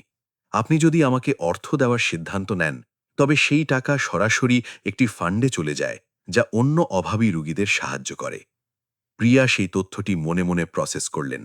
তার দুনিয়ায় প্রতিটি জিনিসের একটি নির্দিষ্ট দাম ছিল, এবং সেই দাম সাধারণত অনেক বেশি হতো। এমন কোনো ব্যক্তির চিন্তা যে বিশেষ চিকিৎসা সেবা প্রদান করছে যা লোকে সাধ্যমতো দিতে পারে, এটি প্রিয়ার কাছে বৈপ্লবিক এবং একই সাথে নিজের জন্য কিছুটা অপমানজনক মনে হল। কারণ এর মানে ছিল এই মেকানিকের কাছে এমন দামি কিছু ছিল যা তার সমস্ত টাকা দিয়েও কেনা সম্ভব ছিল না। আর তা হল প্রকৃত আদর্শ। চলুন শুরু করি। অর্জুন ঘোষণা করল, প্রথম মূল্যায়ন, আমি আপনাকে হুইলচেয়ার থেকে ম্যাটে স্থানান্তরিত করব। আমার আপনার উপর পূর্ণ আস্থার প্রয়োজন। প্রিয়া নিজের পেটে উদ্বেগের একটি জট অনুভব করলেন। গত ৮ বছর ধরে এই স্থানান্তর প্রক্রিয়াটি বিশেষ সরঞ্জামের সাহায্যে পেশাদার চিকিৎসা কর্মীদের দ্বারা সম্পন্ন করা হতো। একটি গ্যারেজে একজন মেকানিকের দ্বারা স্রেফ কোলে তুলে নেওয়ার চিন্তাটি প্রায় হাস্যকর মনে হচ্ছিল। কিন্তু অর্জুনের চোখে এমন এক গভীর সক্ষমতার ছাপ ছিল যা প্রিয়াকে আশ্বস্ত করল। ঠিক আছে, প্রিয়া মাথা নাড়লেন। অর্জুন কাছে এলো এবং তার হাত প্রিয়ার শরীরের নির্দিষ্ট কয়েকটি পয়েন্টে স্থাপন করল। ৩ সে গুনল, ১, ২, ৩। নড়াচড়াটি ছিল অত্যন্ত সাবলীল, নিখুঁত এবং পেশাদার। কয়েক সেকেন্ডের মধ্যে প্রিয়া ম্যাটের ওপর শুয়েছিলেন এবং তিনি এক মুহূর্তের জন্য অনিরাপত্তা বা ভয় অনুভব করেননি। অর্জুন তাকে এমন এক নিখুঁততায় সরিয়ে এনেছে যা দেখলেই বোঝা যায় সে এ কাজ ১০০০ বার করেছে। এখন আমরা সাধারণ মূল্যায়ন দিয়ে শুরু করব। অর্জুন তার পাশে হাঁটু গেড়ে বসে বোঝাতে শুরু করল, আমি আপনার পা এবং পায়ের পাতার বিভিন্ন পয়েন্ট স্পর্শ করব। আমি চাই আপনি আমাকে বলবেন যে আপনি কি কিছু অনুভব করছেন, চাই তা যতটাই সামান্য হোক না কেন। অনুমান করবেন না, কিছু ধরে নেবেন না, শুধু রিপোর্ট করুন যা আপনি বাস্তবে অনুভব করছেন। পরের ১ ঘণ্টা ধরে অর্জুন সবচেয়ে বিস্তারিত মূল্যায়ন করল যা প্রিয়া ইতিপূর্বে কোনো হাসপাতালেও অনুভব করেননি। এবং তার ক্রমবর্ধমান বিস্ময়ের কারণ হল তিনি সত্যিই কিছু কিছু জিনিস অনুভব করতে পারছিলেন। খুব বেশি নয়, সব সময়ও নয়, কিন্তু অনুভূতিগুলো সেখানে ছিল। চাপের সামান্য অনুভূতি, দূরের কোনো এক অস্পষ্ট স্পর্শ যা সেখানে থাকার কথা ছিল না। দীর্ঘদিনের সুপ্ত স্মৃতির মতো সেই অনুভূতিগুলো আবার জানান দিচ্ছিল। এটি অবিশ্বাস্য। প্রিয়া একটি বিশেষ প্রতিক্রিয়ার পর ফিসফিস করে বললেন, এটি কিভাবে সম্ভব? অর্জুন কাজ করতে করতে সহজভাবে বোঝাল, আপনার মেরুদণ্ড একটি হাইওয়ের মতো। দুর্ঘটনা সেই হাইওয়েতে একটি বড় বাধা তৈরি করেছে, কিন্তু কিছু ছোট গলি বা সেকেন্ডারি রাস্তা এখনও বেঁচে আছে। সেগুলো ক্ষতিগ্রস্ত, দুর্বল, কিন্তু সেগুলো সেখানে আছে। আমাদের কাজ হলো সেই রাস্তাগুলোর পুনর্নির্মাণ করা, সেগুলোকে শক্তিশালী বানানো এবং নতুন নিউরোলজিক্যাল কানেকশন তৈরি করা। আর এটি কি সত্যি সম্ভব? মানুষের মস্তিষ্ক মহাবিশ্বের সবচেয়ে অভিযোজনযোগ্য জিনিস। অর্জুন জবাব দিল, যখন পুরনো পথগুলো অবরুদ্ধ হয় তখন এটি নতুন নিউরোলজিক্যাল পথ তৈরি করতে পারে। বিজ্ঞানের ভাষায় একে বলে নিউরোপ্লাস্টিসিটি। প্রচলিত চিকিৎসা এটি স্বীকৃতি দেয় ঠিকই, কিন্তু সাধারণত এর ক্ষমতাকে অনেক কম মনে করে। যখন মূল্যায়ন শেষ হল তখন অর্জুন প্রিয়াকে বসতে সাহায্য করল। তার অভিব্যক্তি এখন গম্ভীর কিন্তু আশাবাদী। ঠিক আছে, সে বলল, এখানে কোনো ফিল্টার ছাড়া সত্যটি হল, আপনার শরীরে শুরুতে যতটা ভেবেছিলাম তার চেয়ে অনেক বেশি নিউরোলজিক্যাল অ্যাক্টিভিটি অবশিষ্ট আছে। এটি ভালো খবর। কিন্তু খারাপ খবর হল, এই কার্যক্ষমতা ফিরে পাওয়ার জন্য এমন কঠোর পরিশ্রমের প্রয়োজন হবে যা সম্ভবত আপনার জীবনে আপনার দ্বারা করা যে কোনো কাজের চেয়ে বেশি নিবিড়। আমাকে বলো কি করতে হবে? প্রিয়া কোনো দ্বিধা ছাড়াই জবাব দিলেন, আমরা নিবিড় ফিজিক্যাল থেরাপির সাথে সাথে নিউরোমাস্কুলার ইলেকট্রিক্যাল স্টিমুলেশন শুরু করব। প্রতিদিন ৩ ঘন্টা, সপ্তাহে ৬ দিন। ব্যায়ামগুলো অসহ্য যন্ত্রণাদায়ক হবে, আপনার শরীর বিদ্রোহ করবে, আপনি বারবার হার মানতে চাইবেন। আমি হার মানব না, প্রিয়া দৃঢ়ভাবে নিশ্চিত করলেন। অর্জুন তাকে দীর্ঘ সময় ধরে নিরীক্ষণ করল, তারপর বলল, আরও একটি বিষয় আপনার বোঝা প্রয়োজন। এই প্রক্রিয়াটি কেবল শারীরিক নয়, আপনাকে সেই সব আবেগীয় কারণগুলোর মুখোমুখি হতে হবে যেগুলোর কারণে আপনার শরীর এই পরিস্থিতির সাথে একরকম লেপ্টে আছে। এর মানে কি? প্রিয়া কিছুটা বিভ্রান্ত হলেন। এর মানে হল, কখনো কখনো শরীর এমন স্থবিরতা বজায় রাখে কারণ সেগুলো মনের কোনো এক গভীর মনস্তাত্ত্বিক উদ্দেশ্য পূরণ করে। আমি এটি বলছি না যে আপনার চোট বাস্তব নয়, কিন্তু আমি বলছি যে পুরোপুরি রিকাভারির জন্য আপনাকে এটি খুঁজে বের করতে হবে যে আপনার ভেতরের একটি অংশ সুস্থ হওয়ার এই প্রক্রিয়াটির বিরোধিতা কেন করছে। এই পরামর্শ প্রিয়াকে শুরুতে রাগিয়ে দিল। তুমি কি বলতে চাইছো যে এটি মানুষতাত্ত্বিক? আমি কি এই চেয়ারে থাকা নিজেই বেছে নিচ্ছি? না, প্রিয়া শান্তভাবে জবাব দিল। আমি শুধু বলছি যে মন এবং শরীর এমনভাবে যুক্ত যা আধুনিক চিকিৎসা বিজ্ঞান সবে বুঝতে শুরু করেছে, আর প্রকৃত সুস্থতার জন্য উভয়কেই সম্বোধন করা প্রয়োজন। প্রিয়া তর্ক করতে চাইলেন, নিজের পরিস্থিতির পক্ষে সাফাই গাইতে চাইলেন, কিন্তু অর্জুন যেভাবে কথাটি বলেছিল তা প্রিয়াকে থামতে বাধ্য করল। গত ৮ বছর ধরে তিনি নিজের এই হুইল চেয়ারকে একটি ঢাল হিসেবে ব্যবহার করে এসেছেন, নিজের চারপাশের সবকিছু নিয়ন্ত্রণ করার বাহানা হিসেবে, মানুষকে দূরে সরিয়ে রাখার জন্য এবং নিজের নিষ্ঠুর আচরণকে সঠিক প্রমাণ করার অস্ত্র হিসেবে। কি হতো যদি তার অবচেতন মনের একটি অংশ বাস্তবে এই পরিস্থিতির সাথে লিপ্টে থাকত, কেবল এক বিকৃত ক্ষমতা বা সুরক্ষা পাওয়ার আশায়? ঠিক আছে, তিনি অবশেষে বললেন। তার কণ্ঠ ছিল এখন অনেক নরম। আমি শারীরিক এবং মানসিক উভয় কাজই করব। অর্জুন মৃদু হাসল। তাহলে চলুন শুরু করি। আজ আমরা আপনার বেস লাইন স্থাপন করব। আমি দেখতে চাই আপনি এখন ঠিক কি করতে পারেন, যাতে ভবিষ্যতে আমাদের তুলনা করার মতো কিছু থাকে। পরের ৯০ মিনিট ছিল শারীরিকভাবে সবচেয়ে চ্যালেঞ্জিং সময় যা প্রিয়া গত কয়েক বছরে অনুভব করেছেন। অর্জুন তাকে সেই সব পেশিগুলোকে সক্রিয় করার ব্যায়াম করালো যেগুলোকে তিনি পুরোপুরি মৃত মনে করতেন। সে পেশিগুলোর সংকোচন ঘটানোর জন্য ইলেকট্রিক্যাল স্টিমিউলেশন ব্যবহার করল। তারপর সে প্রিয়াকে কৌশল শেখালো যাতে তিনি স্বেচ্ছায় সেই সংকোচনগুলো পুনরায় করার চেষ্টা করেন। শুরুতে কিছুই হল না। তিনি যতবারই চেষ্টা করলেন তার পা পুরোপুরি নিষ্ক্রিয় হয়ে রইল। কিন্তু অর্জুন অনবরত লেগে রইল। সে বারবার কৌশলগুলো বদলে দিচ্ছিল, বিভিন্ন দিক থেকে চেষ্টা করছিল, স্রেফ সেই নিউরোলজিক্যাল কানেকশনের একটি স্ফুলিঙ্গের সন্ধানে। আর ঠিক তখনই ৪০ মিনিটের সেই হতাশাজনক প্রচেষ্টার পর ঘটনাটি ঘটল।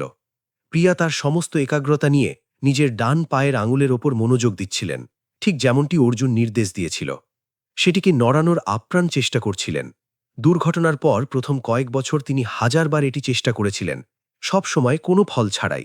কিন্তু এইবার অর্জুনের দেওয়া স্টিমিউলেশন এবং নিজের তীব্র ইচ্ছাশক্তির সংমিশ্রণে তিনি সেই অসম্ভবকে স্বচক্ষে দেখলেন। তার আঙুলটি নড়ল। এটি কোনো বড় নড়াচড়া ছিল না, বড়জোর ১ মিলিমিটার, হয়তো তারও কম, কিন্তু সেটি সত্যিই নড়ে উঠল। হে ঈশ্বর! প্রিয়া চিৎকার করে উঠলেন। তার চোখে তৎক্ষণাৎ জল চলে এলো। এটি নড়েছে, আমার আঙুল নড়েছে। অর্জুন ঝটপট কাছে ঝুঁকে এলো, গভীর মনোযোগ দিয়ে দেখতে লাগল। আরও একবার চেষ্টা করুন।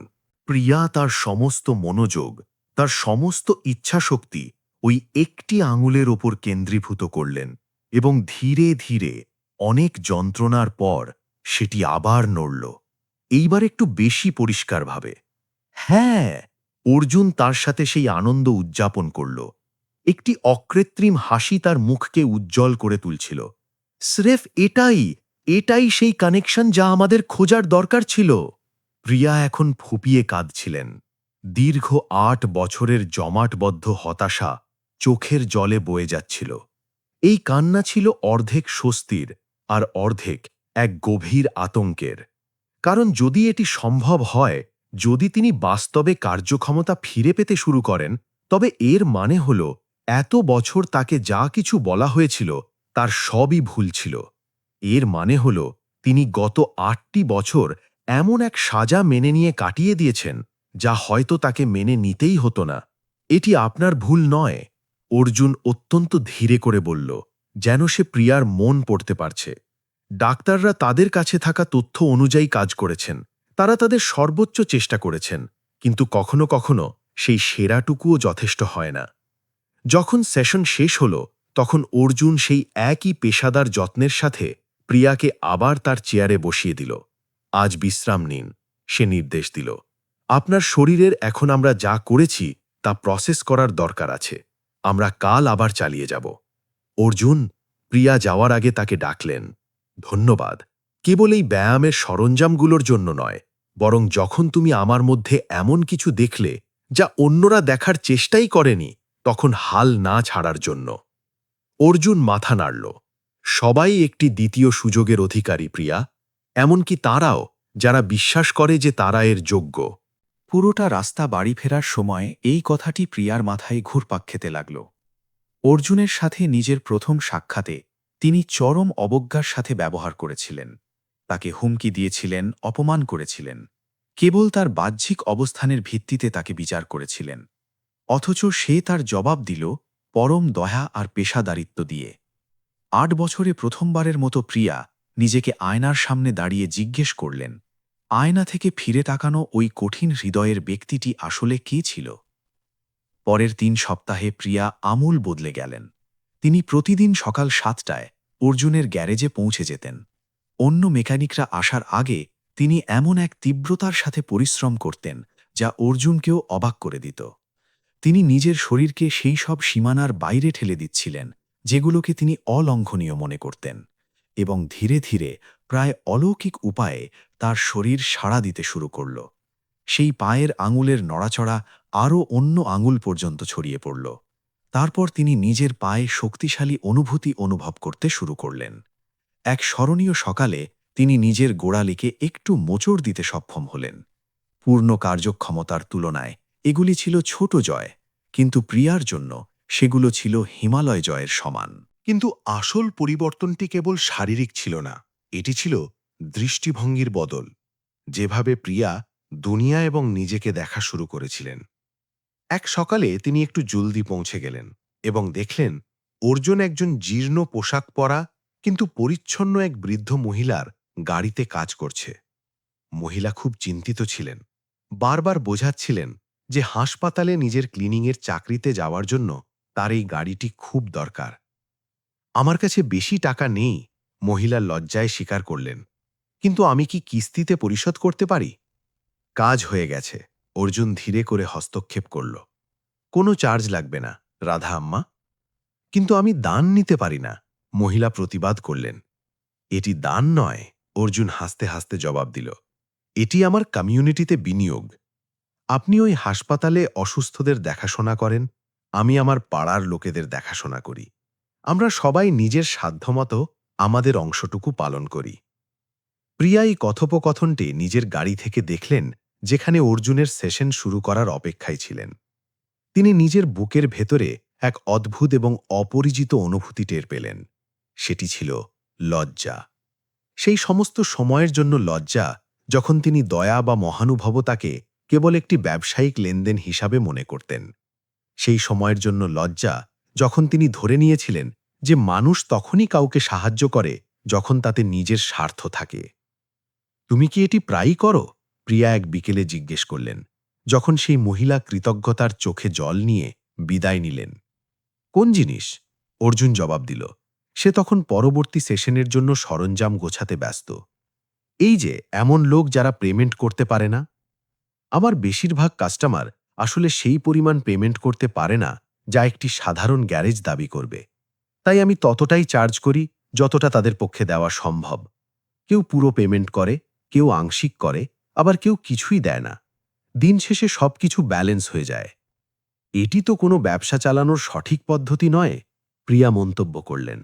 তবে তার সুরটি সমালোচনামূলক ছিল না, ছিল কৌতূহলী।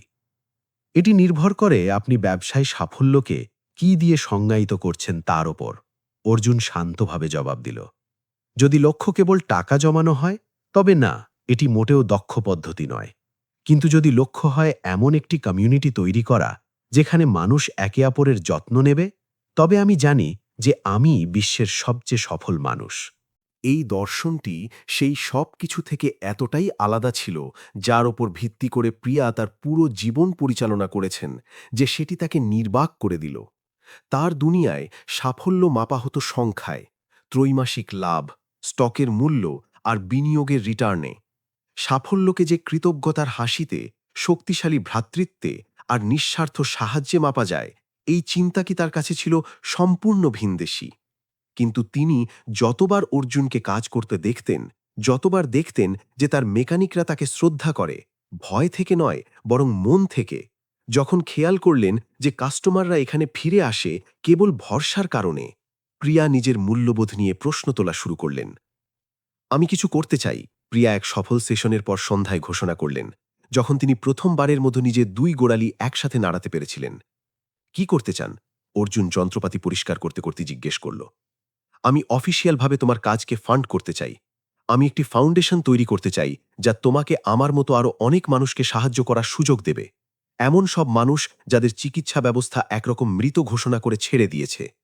অর্জুন নিজের হাত থামাল। তার অভিব্যক্তি কিছুটা সতর্ক হয়ে উঠল। প্রিয়া, আপনার ভাবনা মহৎ, কিন্তু কোনো কিন্তু নয়। প্রিয়া মাঝপথেই থামিয়ে দিলেন। আমি 8 বছর ধরে নিজের সমস্ত টাকা নিজের চারপাশের দেওয়াল তোলায় খরচ করেছি। এখন আমি সেই টাকা দিয়ে সেতু বানাতে চাই। অন্যদের সাহায্য করার জন্য তোমার যে সব রিসোর্সের প্রয়োজন আমি তা দেব। আর তুমি এর বিনিময়ে কি চাইবে? অর্জুন জিজ্ঞেস করল। তার ধারণা ছিল কোনো না কোনো কঠিন শর্ত থাকবে। কিছুই না, প্রিয়া স্রেফ জবাব দিলেন। স্রেফ এটুকুই যে তুমি যা করছো তা চালিয়ে যাও। এমন লোকেদের সাহায্য করো যাদের সবাই ছেড়ে দিয়েছে। এটি প্রমাণ করো যে অলৌকিক ঘটনা সম্ভব যখন কেউ সীমাবদ্ধতাকে মেনে নিতে অস্বীকার করে। অর্জুন তাকে দীর্ঘ সময় ধরে পর্যবেক্ষণ করল। সে হয়তো বোঝার চেষ্টা করছিল যে প্রিয়ার এই পরিবর্তনটি কি সাময়িক নাকি দীর্ঘস্থায়ী। অবশেষে সে ধীরে ধীরে মাথা নাড়ল। ঠিক আছে, তবে আমার একটি শর্ত আছে। কি শর্ত? আপনাকে এই ফাউন্ডেশনে সশরীরে কাজ করতে হবে। কেবল ফান্ড দিলেই হবে না, সরাসরি যুক্ত হতে হবে। রোগীদের সাথে কথা বলুন, তাদের গল্পগুলো বুঝুন, কারণ আমার বিশ্বাস যে সেটিই হবে আপনার নিজের সুস্থতার চূড়ান্ত ধাপ। প্রিয়া প্রথমে প্রতিবাদ করতে চাইলেন, তারপর থেমে গেলেন। অর্জুন ঠিকই বলেছে। 8 বছর ধরে তিনি নিজের প্রাসাদে নিজেকে বন্দী করে রেখেছিলেন, বিচ্ছিন্ন হয়ে গিয়েছিলেন প্রকৃত মানবতা থেকে। হয়তো দিবার আবার শিকড়ে ফেরার সময় এসেছে। আমি রাজি, তিনি বললেন। এই একটি সিদ্ধান্ত সব কিছু বদলে দিল। পরের কয়েক সপ্তাহ প্রিয়া কেবল নিজের নিবিড় পুনর্বাসন চালিয়েই গেলেন না, বরং অর্জুনের কাছে আসা অন্য মানুষদের জীবনেও মিশে যেতে শুরু করলেন। তিনি রবার্টোর সাথে দেখা করলেন, একটি হামলায় পক্ষাঘাতগ্রস্ত হওয়া 20 বছরের এক যুবক। তিনি এলেনার সাথে কথা বললেন, 3 সন্তানের মা, যিনি এক সড়ক দুর্ঘটনায় পঙ্গু হয়ে গিয়েছিলেন এবং যাকে বলা হয়েছিল তিনি আর কখনো নিজের পা অনুভব করতে পারবেন না। তিনি মার্কোর সাথেও সময় কাটালেন, এক বৃদ্ধ মানুষ যার স্ট্রোকের পর মোটর ফাংশন নষ্ট হয়ে গিয়েছিল। প্রতিটি মানুষের গল্প আলাদা ছিল, কিন্তু তাদের মধ্যে একটি সুতোর টান ছিল। তারা সবাই সেই সব মানুষ যাদের সমাজ ও বিজ্ঞান অসাধ্য বলে ফেলে রেখেছিল, কিন্তু যারা একজন মেকানিকের জাদুকরী হাতে নতুন করে বেঁচে থাকার আশা খুঁজে পেয়েছে। আর এখান থেকেই প্রিয়া এক গভীর সত্য শিখলেন। তার কষ্ট কোনো অনন্য বিষয় ছিল না, তার সংগ্রামও খুব বিশেষ কিছু ছিল না। তিনি স্রেফ সেই সব মানুষের একটি বড় সম্প্রদায়ের অংশ ছিলেন যারা অন্যের চাপিয়ে দেওয়া সীমাবদ্ধতার বিরুদ্ধে লড়াই করছিল। আপনি কি জানেন সবচেয়ে কঠিন কাজ কোনটি? এলেনা এক বিকেলে পুনর্বাসন ব্যায়াম করার সময় তাকে বললেন। এটি শারীরিক যন্ত্রণা নয়, বরং এটি হল মানুষ যেভাবে আপনার দিকে তাকায়, তাদের চোখে আপনি যেন আর পুরোপুরি আস্ত কোনো মানুষ নন। প্রিয়া সেই কথাগুলো হৃদয়ে অনুভব করলেন। গত 8 বছর ধরে তিনি অন্যদের ঠিক সেভাবেই দেখে এসেছেন। তিনি মানুষকে তাদের পেশা, ব্যাংক ব্যালেন্স বা নিজের প্রয়োজনের নিরিখে বিচার করেছেন। তিনি তাদের পূর্ণ মানুষ হিসেবে দেখার চোখটাই হারিয়ে ফেলেছিলেন। আমি ঠিক তেমনই ছিলাম, প্রিয়া ধীরে করে স্বীকার করলেন। আমি মানুষের দিকে তাকাতাম আর কেবল তাদের গায়ের লেবেল দেখতাম, মেকানিক, ক্লিনার, ড্রাইভার। আমি কখনো সেই লেবেলগুলোর পেছনের মানুষটিকে দেখার চেষ্টা করিনি। আর এখন? এলেনা কৌতূহলী হয়ে জিজ্ঞেস করলেন। এখন আমি বুঝতে পারছি যে আমাদের সবার মধ্যে আমিই ছিলাম সবচেয়ে বেশি প্রতিবন্ধী, শরীরে নয় বরং আমার মানবতায়। সেই সপ্তাহেই প্রিয়া এমন একটি সিদ্ধান্ত নিলেন যা সবাইকে স্তম্ভিত করে দিল। তিনি শর্মা ফার্মাসিউটিক্যালসের পরিচালনা পর্ষদের একটি জরুরি বৈঠক ডাকলেন। শহরের আকাশচুম্বী ইমারতের ৪৫ তলায় দামি স্যুট পরা কর্মকর্তাদের ভিড়ে বোর্ডরুমটি গমগম করছিল। সবাই প্রিয়াকে কৌতূহল আর উদ্বেগের মিশ্রণে দেখছিল। তার আচরণের আমূল পরিবর্তন আর একটি সাধারণ গ্যারেজে নিয়মিত যাতায়াত নিয়ে নানা গুজব তখন ডালপালা মেলছিল। ভদ্রমহিলা ও ভদ্রমহাদয়গণ, প্রিয়া টেবিলের প্রধান আসনে বসে শুরু করলেন। গত 8 বছর আমি এই কোম্পানিকে বিচ্ছিন্নতা থেকে চালিয়েছি। আমি কেবল প্রফিট মার্জিনের ওপর ভিত্তি করে সিদ্ধান্ত নিয়েছি সেই সিদ্ধান্তের মানবিক প্রভাব নিয়ে আমি কখনো ভাবিনি। পুরো ঘরে পিনপত নীরবতা নেমে এলো। কেউ কোনোদিন প্রিয়াকে এভাবে নমনীয় হতে বা ভুল স্বীকার করতে শোনেনি। সম্প্রতি তিনি চালিয়ে গেলেন, আমি মূল্য, উদ্দেশ্য এবং সাফল্যের প্রকৃত অর্থ কী সে সম্পর্কে কিছু বড় শিক্ষা পেয়েছি, এবং আমি সিদ্ধান্ত নিয়েছি যে আমাদের কোম্পানি এখন থেকে সম্পূর্ণ ভিন্নভাবে কাজ করবে। ঠিক কী ধরনের পরিবর্তন, ম্যাডাম? রিচার্ড মরিসন, যিনি কোম্পানির দীর্ঘদিনের সিএফও, তিনি প্রশ্ন করলেন। প্রথমত, আমরা একটি মেডিসিন অ্যাক্সেস প্রোগ্রাম শুরু করতে যাচ্ছি, যাতে দরিদ্র মানুষরা সাশ্রয়ী মূল্যে ওষুধ পায়। দ্বিতীয়ত, আমাদের বার্ষিক লাভের ৩০% সেই সব বিরল রোগের গবেষণায় বিনিয়োগ করা হবে যেগুলোকে সাধারণত অবহেলা করা হয়, কারণ সেগুলো খুব একটা লাভজনক নয়। এবং তৃতীয়ত, আমরা অবহেলিত এলাকায় সুলভ চিকিৎসা সেবা প্রদানের জন্য ছোট ক্লিনিকগুলোর সাথে অংশীদারিত্ব করব। কক্ষে এক মুহূর্তের মধ্যে গুঞ্জন আর অসন্তোষের ঝড় উঠল। অপারেশন ডিরেক্টর থমাস ব্র্যাডফোর্ড উত্তেজিত হয়ে দাঁড়িয়ে বললেন, ম্যাডাম শর্মা, সম্মানের সাথেই বলছি, এই পরিকল্পনা আমাদের মুনাফা প্রায় 40% কমিয়ে দেবে। শেয়ার হোল্ডাররা এটি কখনোই মেনে নেবে না। শেয়ার হোল্ডাররা এটি মেনে নেবে কারণ আমি এই কোম্পানির মেজরিটি শেয়ার হোল্ডার।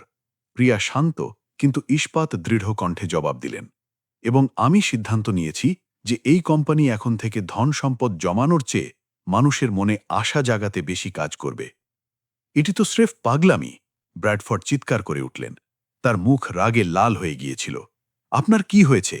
এটি কি সেই মেকানিকের কাজ যার কথা সবাই বলাবলি করছে? সে কি আপনার ব্রেন ওয়াশ করে দিয়েছে? উল্টোটা, প্রিয়া জবাব দিলেন, এবং প্রথমবারের মতো তার মুখে এক তৃপ্তির হাসি ফুটে উঠল। সে আমাকে দীর্ঘদিনের অন্ধত্ব থেকে মুক্তি দিয়ে প্রথমবার পরিষ্কারভাবে সব দেখতে সাহায্য করেছে। আর এখন আমি স্পষ্ট দেখতে পাচ্ছি যে আমি এতদিন ভুল মাপকাঠিতে সাফল্য পরিমাপ করছিলাম। তাহলে হয়তো আপনার আর এই কোম্পানির নেতৃত্ব দেওয়া উচিত নয়, ব্র্যাডফোর্ড চ্যালেঞ্জ ছুড়ে দিলেন। হয়তো আপনি ঠিকই বলেছেন, প্রিয়া সবাইকে অবাক করে দিয়ে সায় দিলেন। হয়তো এখন সময় এসেছে যে এই কোম্পানির নেতৃত্ব এমন কেউ দিক যে এটি বোঝে চিকিৎসাকে কেবল লাভের ব্যবসা হিসেবে নয়, বরং জীবনের অগ্রাধিকার হিসেবে দেখা উচিত। বৈঠকটি বিশৃঙ্খলার মধ্য দিয়ে শেষ হল। বোর্ডের কয়েকজন সদস্য তৎক্ষণাৎ পদত্যাগ করলেন, অন্যরা আইনি লড়াইয়ের হুমকি দিলেন, কিন্তু প্রিয়া নিজের অবস্থানে অটল রইলেন। তবে তার জন্যে সবচেয়ে বড় বিস্ময় ছিল যখন বোর্ডের কিছু সদস্য, বিশেষ করে তরুণ প্রজন্ম, তার এই সাহসী সিদ্ধান্তকে সাধুবাদ জানাল। আমার বাবা আপনার দাদামশাইয়ের জন্যে কাজ করতেন, জেনিফার চেন নামের এক তরুণ নির্বাহী বললেন। তিনি সবসময় বলতেন যে এই কোম্পানিতে একসময় একটি প্রাণ ছিল, এটি মানুষের পরোয়া করত। আমি সত্যি আনন্দিত যে এটি আবার সেই মূলে ফিরে যাচ্ছে। সেই রাতে প্রিয়া অর্জুনের গ্যারেজে ফিরে এলেন। অর্জুন তখন কাজ বন্ধ করছিল, দিনের সব সরঞ্জাম পরিষ্কার করে গুছিয়ে রাখছিল আগামীকালের প্রস্তুতির জন্যে। যখন সে প্রিয়াকে ভেতরে আসতে দেখল, তখন তার অভিব্যক্তিতেই অন্যরকম কিছু একটা লক্ষ্য করল। কি হয়েছে? সে জিজ্ঞেস করল। আমি এইমাত্র সম্ভবত আমাদের পারিবারিক ব্যবসাটা ধ্বংস করে দিয়ে এসেছি, প্রিয়া জবাব দিলেন। কিন্তু তার মুখে ছিল তৃপ্তির হাসি। সবচেয়ে আশ্চর্যের বিষয় হল, নিজের ওপর আমার আগে কখনো এত গর্ববোধ হয়নি। এরপর তিনি অর্জুনকে সেই বোর্ড মিটিংয়ের বিস্তারিত বললেন, প্রস্তাবগুলো নিয়ে বিশৃঙ্খলা, গণপদত্যাগ আর উত্তাল পরিস্থিতির কথা। অর্জুন চুপচাপ সব শুনল। প্রিয়া যখন কথা বলছিলেন, অর্জুন তখন নিবিষ্ট মনে নিজের হাত থেকে ইঞ্জিনের তেল পরিষ্কার করছিল। তোমার কি মনে হয় আমি ঠিক করেছি? প্রিয়া কথা শেষ করে জানতে চাইলেন। এতে কি যায় আসে যে আমি কি ভাবি? অর্জুন নির্লিপ্ত গলায় জবাব দিল। হ্যাঁ, অনেক যায় আসে, প্রিয়া দৃঢ়ভাবে বললেন। অর্জুন একটি ধাতব স্টুলে বসল। তার চোখ সরাসরি প্রিয়ার চোখের সাথে মিলল। আমার বিশ্বাস আপনি ঠিক করেছেন, কিন্তু আমার এটিও মনে হয় যে এটি খুব সহজ সিদ্ধান্ত ছিল। প্রিয়া অবাক হয়ে পলক ফেললেন। সহজ? একটি বিশাল পারিবারিক সাম্রাজ্যকে এভাবে ঝুঁকির মুখে ফেলা সহজ হতে পারে? কারণ টাকা আপনার জন্যে সবসময় একটা সংখ্যা বা বিমূর্ত ধারণা মাত্র ছিল। আপনাকে কোনোদিন ভাড়ার চিন্তায় অস্থির হতে হয়নি, টেবিলে খাবার আসবে কিনা সেই দুশ্চিন্তা করতে হয়নি, এমনকি ওষুধ কিনবেন নাকি বিদ্যুতের বিল এমন কঠিন পছন্দের মুখেও কোনোদিন পড়েননি। নিজের দৌলত অন্যের সাহায্যে বিলিয়ে দেওয়ার সিদ্ধান্ত নেওয়া মহান ঠিকই, কিন্তু ব্যক্তিগত স্তরে এতে বাস্তবে আপনার কিছুই হারাতে হচ্ছে না। শব্দগুলো প্রিয়ার মনে গিয়ে বিঁধল, কারণ কথাগুলো ছিল ধ্রুব সত্য। তাহলে কঠিন সিদ্ধান্ত কোনগুলো? প্রতিদিন আপনি যেসব সাধারণ মানুষের মুখোমুখি হন, তাদের সাথে ব্যবহারের ধরন বদলে ফেলা সেটাই কঠিন। আপনার পুরো জীবন জুড়ে লালন করা সেই আভিজাত্যের সেই কুসংস্কারগুলোর মুখোমুখি হওয়া, প্রতিটি মানুষের পেশা বা ব্যাংক ব্যালেন্সের পরোয়া না করে তাদের মধ্যে মানুষত্ব আর মর্যাদা দেখতে শেখা, সেটাই আসল চ্যালেঞ্জ। প্রিয়া নীরব হয়ে বিষয়টি নিয়ে গভীর চিন্তায় ডুব দিলেন। অর্জুন ঠিকই বলেছে, একটি বড় অঙ্কের চেক লিখে দেওয়া বা কর্পোরেট পলিসি বদলে ফেলা তুলনামূলক সহজ, কিন্তু নিজের পাথুরে হৃদয় বদলে ফেলাটাই তো আসল যুদ্ধ। আমাকে শেখাও, তিনি অবশেষে বললেন। তোমাকে কি শেখাবো? অর্জুন জানতে চাইল। মানুষকে ঠিক সেইভাবে দেখতে যেভাবে তুমি দেখো। যেখানে আমি সারা জীবন অন্ধ ছিলাম, সেখানে প্রকৃত মূল্য খুঁজে পেতে আমায় সাহায্য করো। অর্জুন হাসল। তুমি তো আগে থেকেই শিখছ প্রিয়া।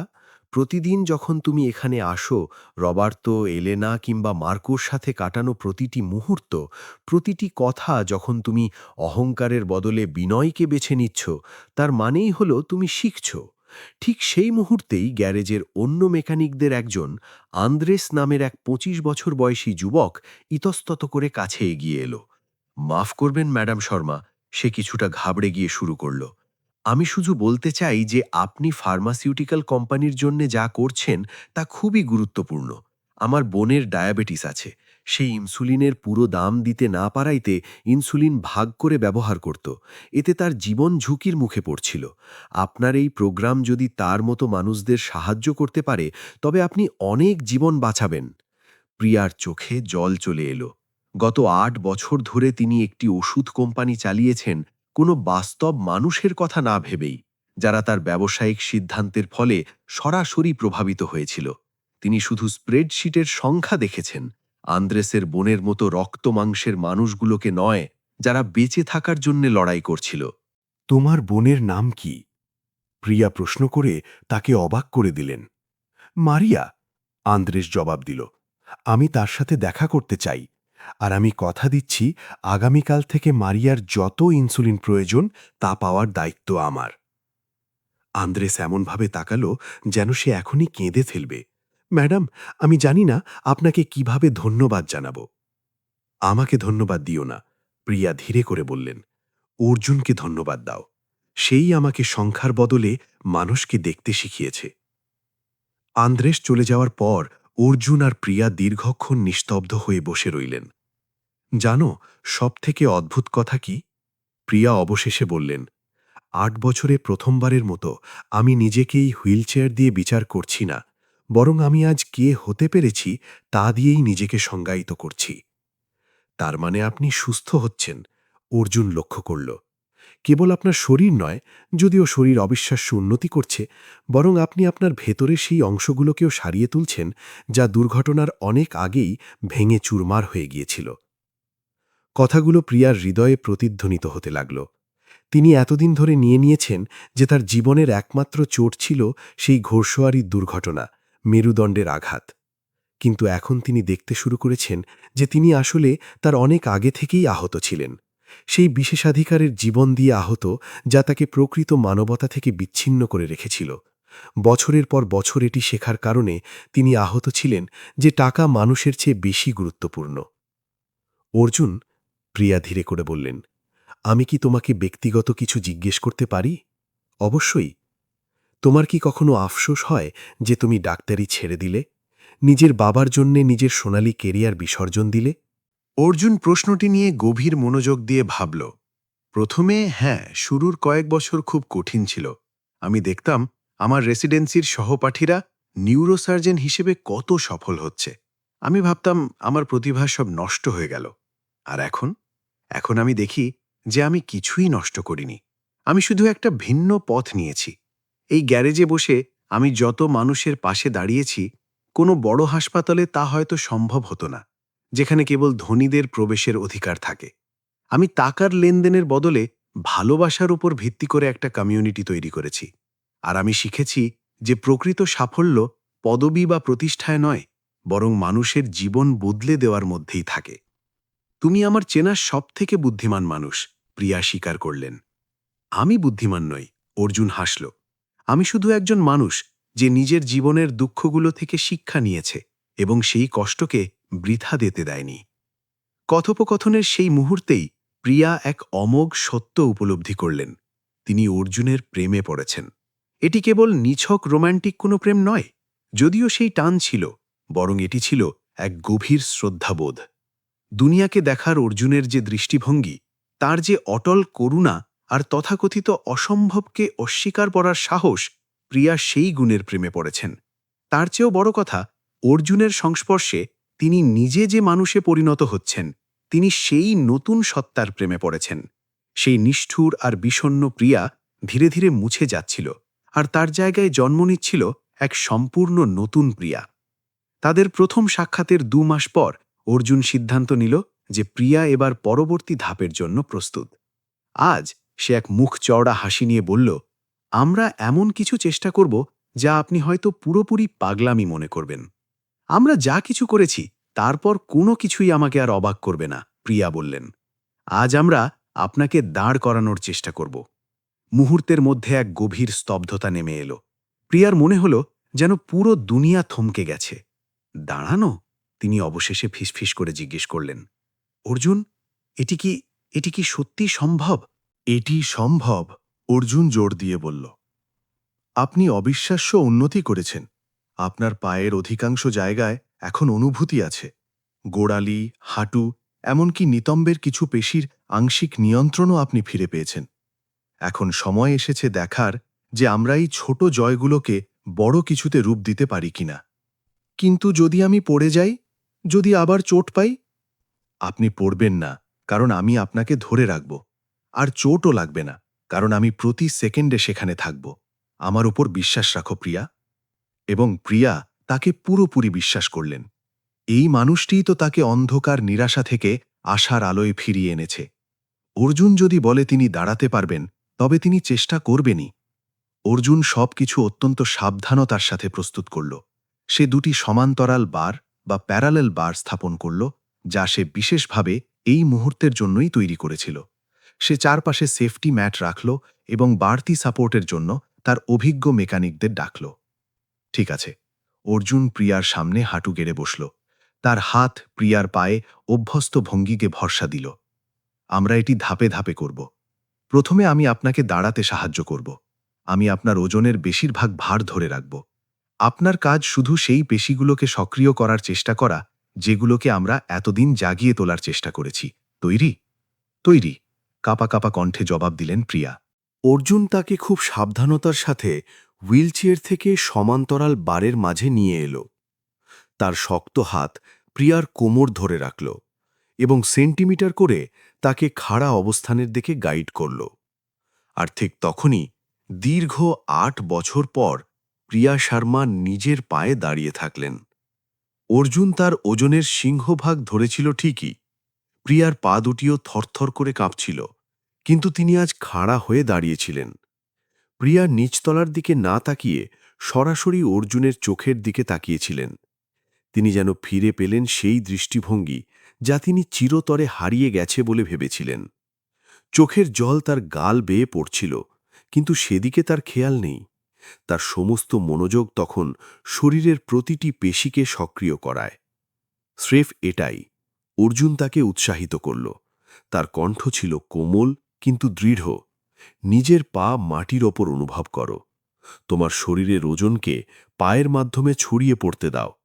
তোমার শরীর কিন্তু ভোলেনি এটা কিভাবে করতে হয়। ওকে শুধু মনে করিয়ে দাও। প্রিয়া চরম একাগ্রতার সাথে নিজের সবটুকু শক্তি নিয়োগ করলেন এবং নিজের বিস্ময়ের সীমা রইল না যখন তিনি অনুভব করলেন তার পা দুটি কেবল ঝুলে নেই, বরং শরীরের কিছু ভার নিতে শুরু করেছে। আমি এটা অনুভব করছি, তিনি চিৎকার করে উঠলেন।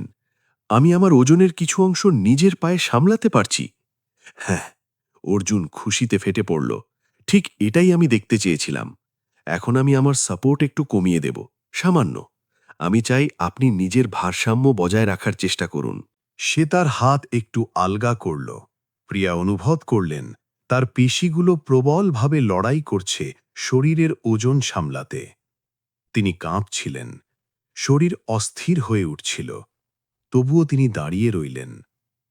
এটি কেবল ৩০ সেকেন্ড স্থায়ী হয়েছিল, কিন্তু সেই ৩০ সেকেন্ড ছিল প্রিয়ার জীবনের সবথেকে বড় অলৌকিক ঘটনা। যখন অর্জুন তাকে আবার চেয়ারে বসিয়ে দিল, তখন প্রিয়া অঝরে কাঁদছিলেন। আমি দাঁড়িয়েছিলাম, তিনি বারবার বলছিলেন। আমি বাস্তবে আজ নিজের পায়ে দাঁড়িয়েছিলাম। গ্যারেজের অন্য মেকানিকরা যারা এই দৃশ্যটি দেখছিল তারা তালি দিয়ে উঠল। অনেকের চোখেই জল, কারণ তারা সেই অহংকারী আর নিষ্ঠুর প্রিয়াকে দেখেছিল যেদিন তিনি প্রথম এসেছিলেন, আর আজ দেখছে এক অদম্য যোদ্ধাকে। এটি তো কেবল শুরু। অর্জুন তার সামনে হাঁটু গেড়ে বসে তার হাত ধরে বলল, অভ্যাসের সাথে আপনি আরও বেশিক্ষণ দাঁড়িয়ে থাকতে পারবেন।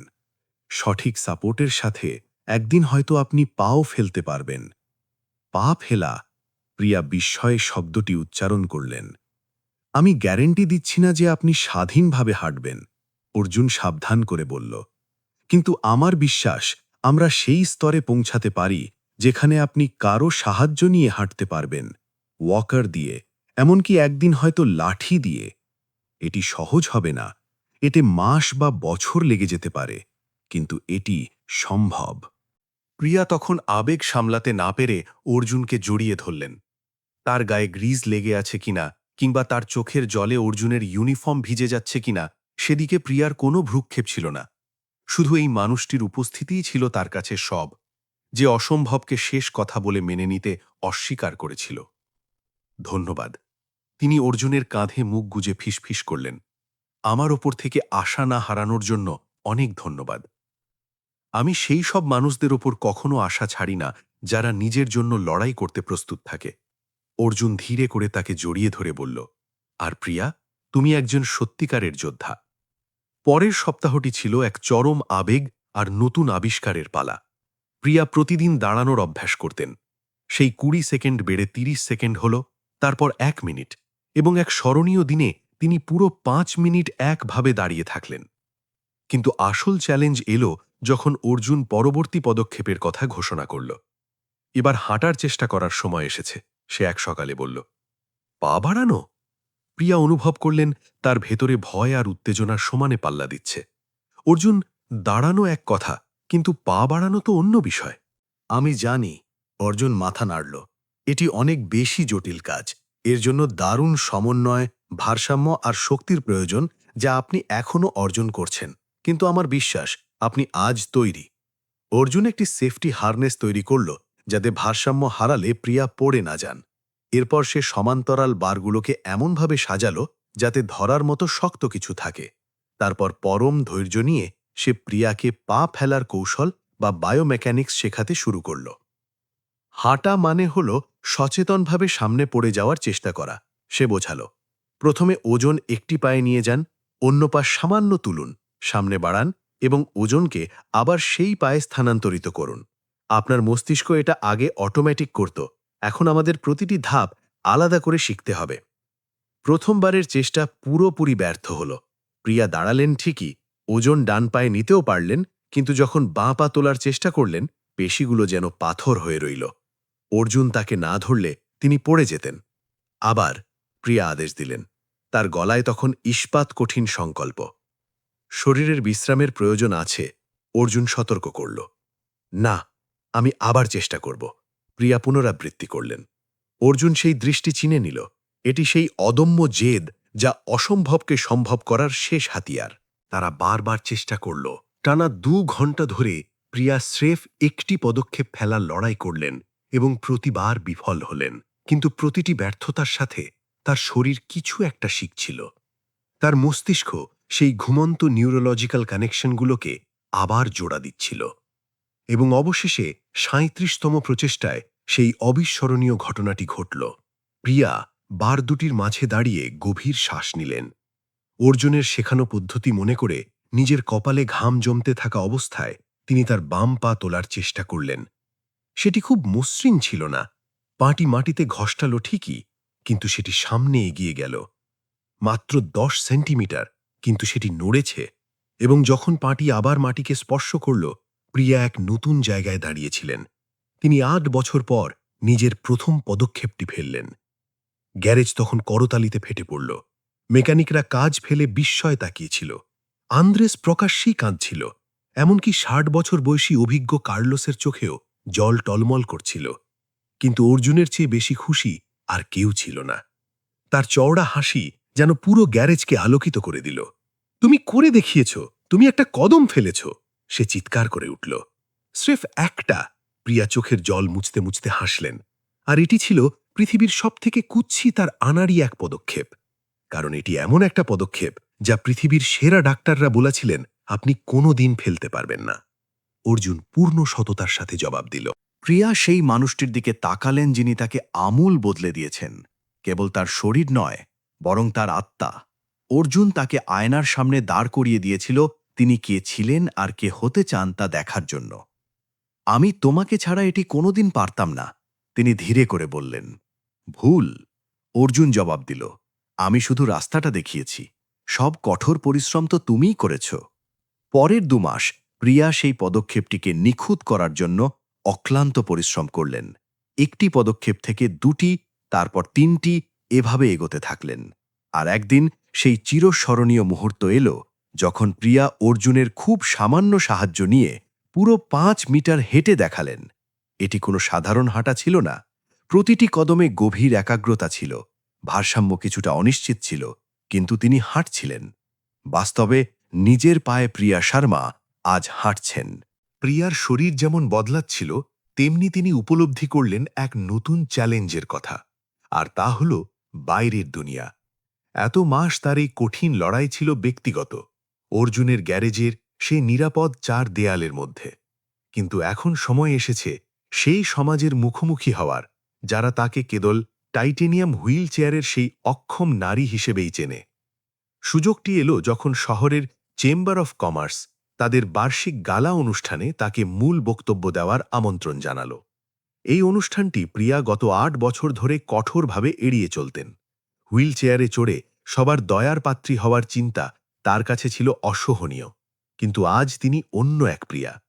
আমি আসছি, প্রিয়া ফোনে তার সহকারী মার্গারেটকে জানালেন। আর শোনো মার্গারেট, কোনো প্রচারপত্রে আমার এই চেয়ারের কথা উল্লেখ করবে না। আসলে আমার শারীরিক অবস্থার কোনো উল্লেখই থাকবে না। আপনি কি নিশ্চিত ম্যাডাম?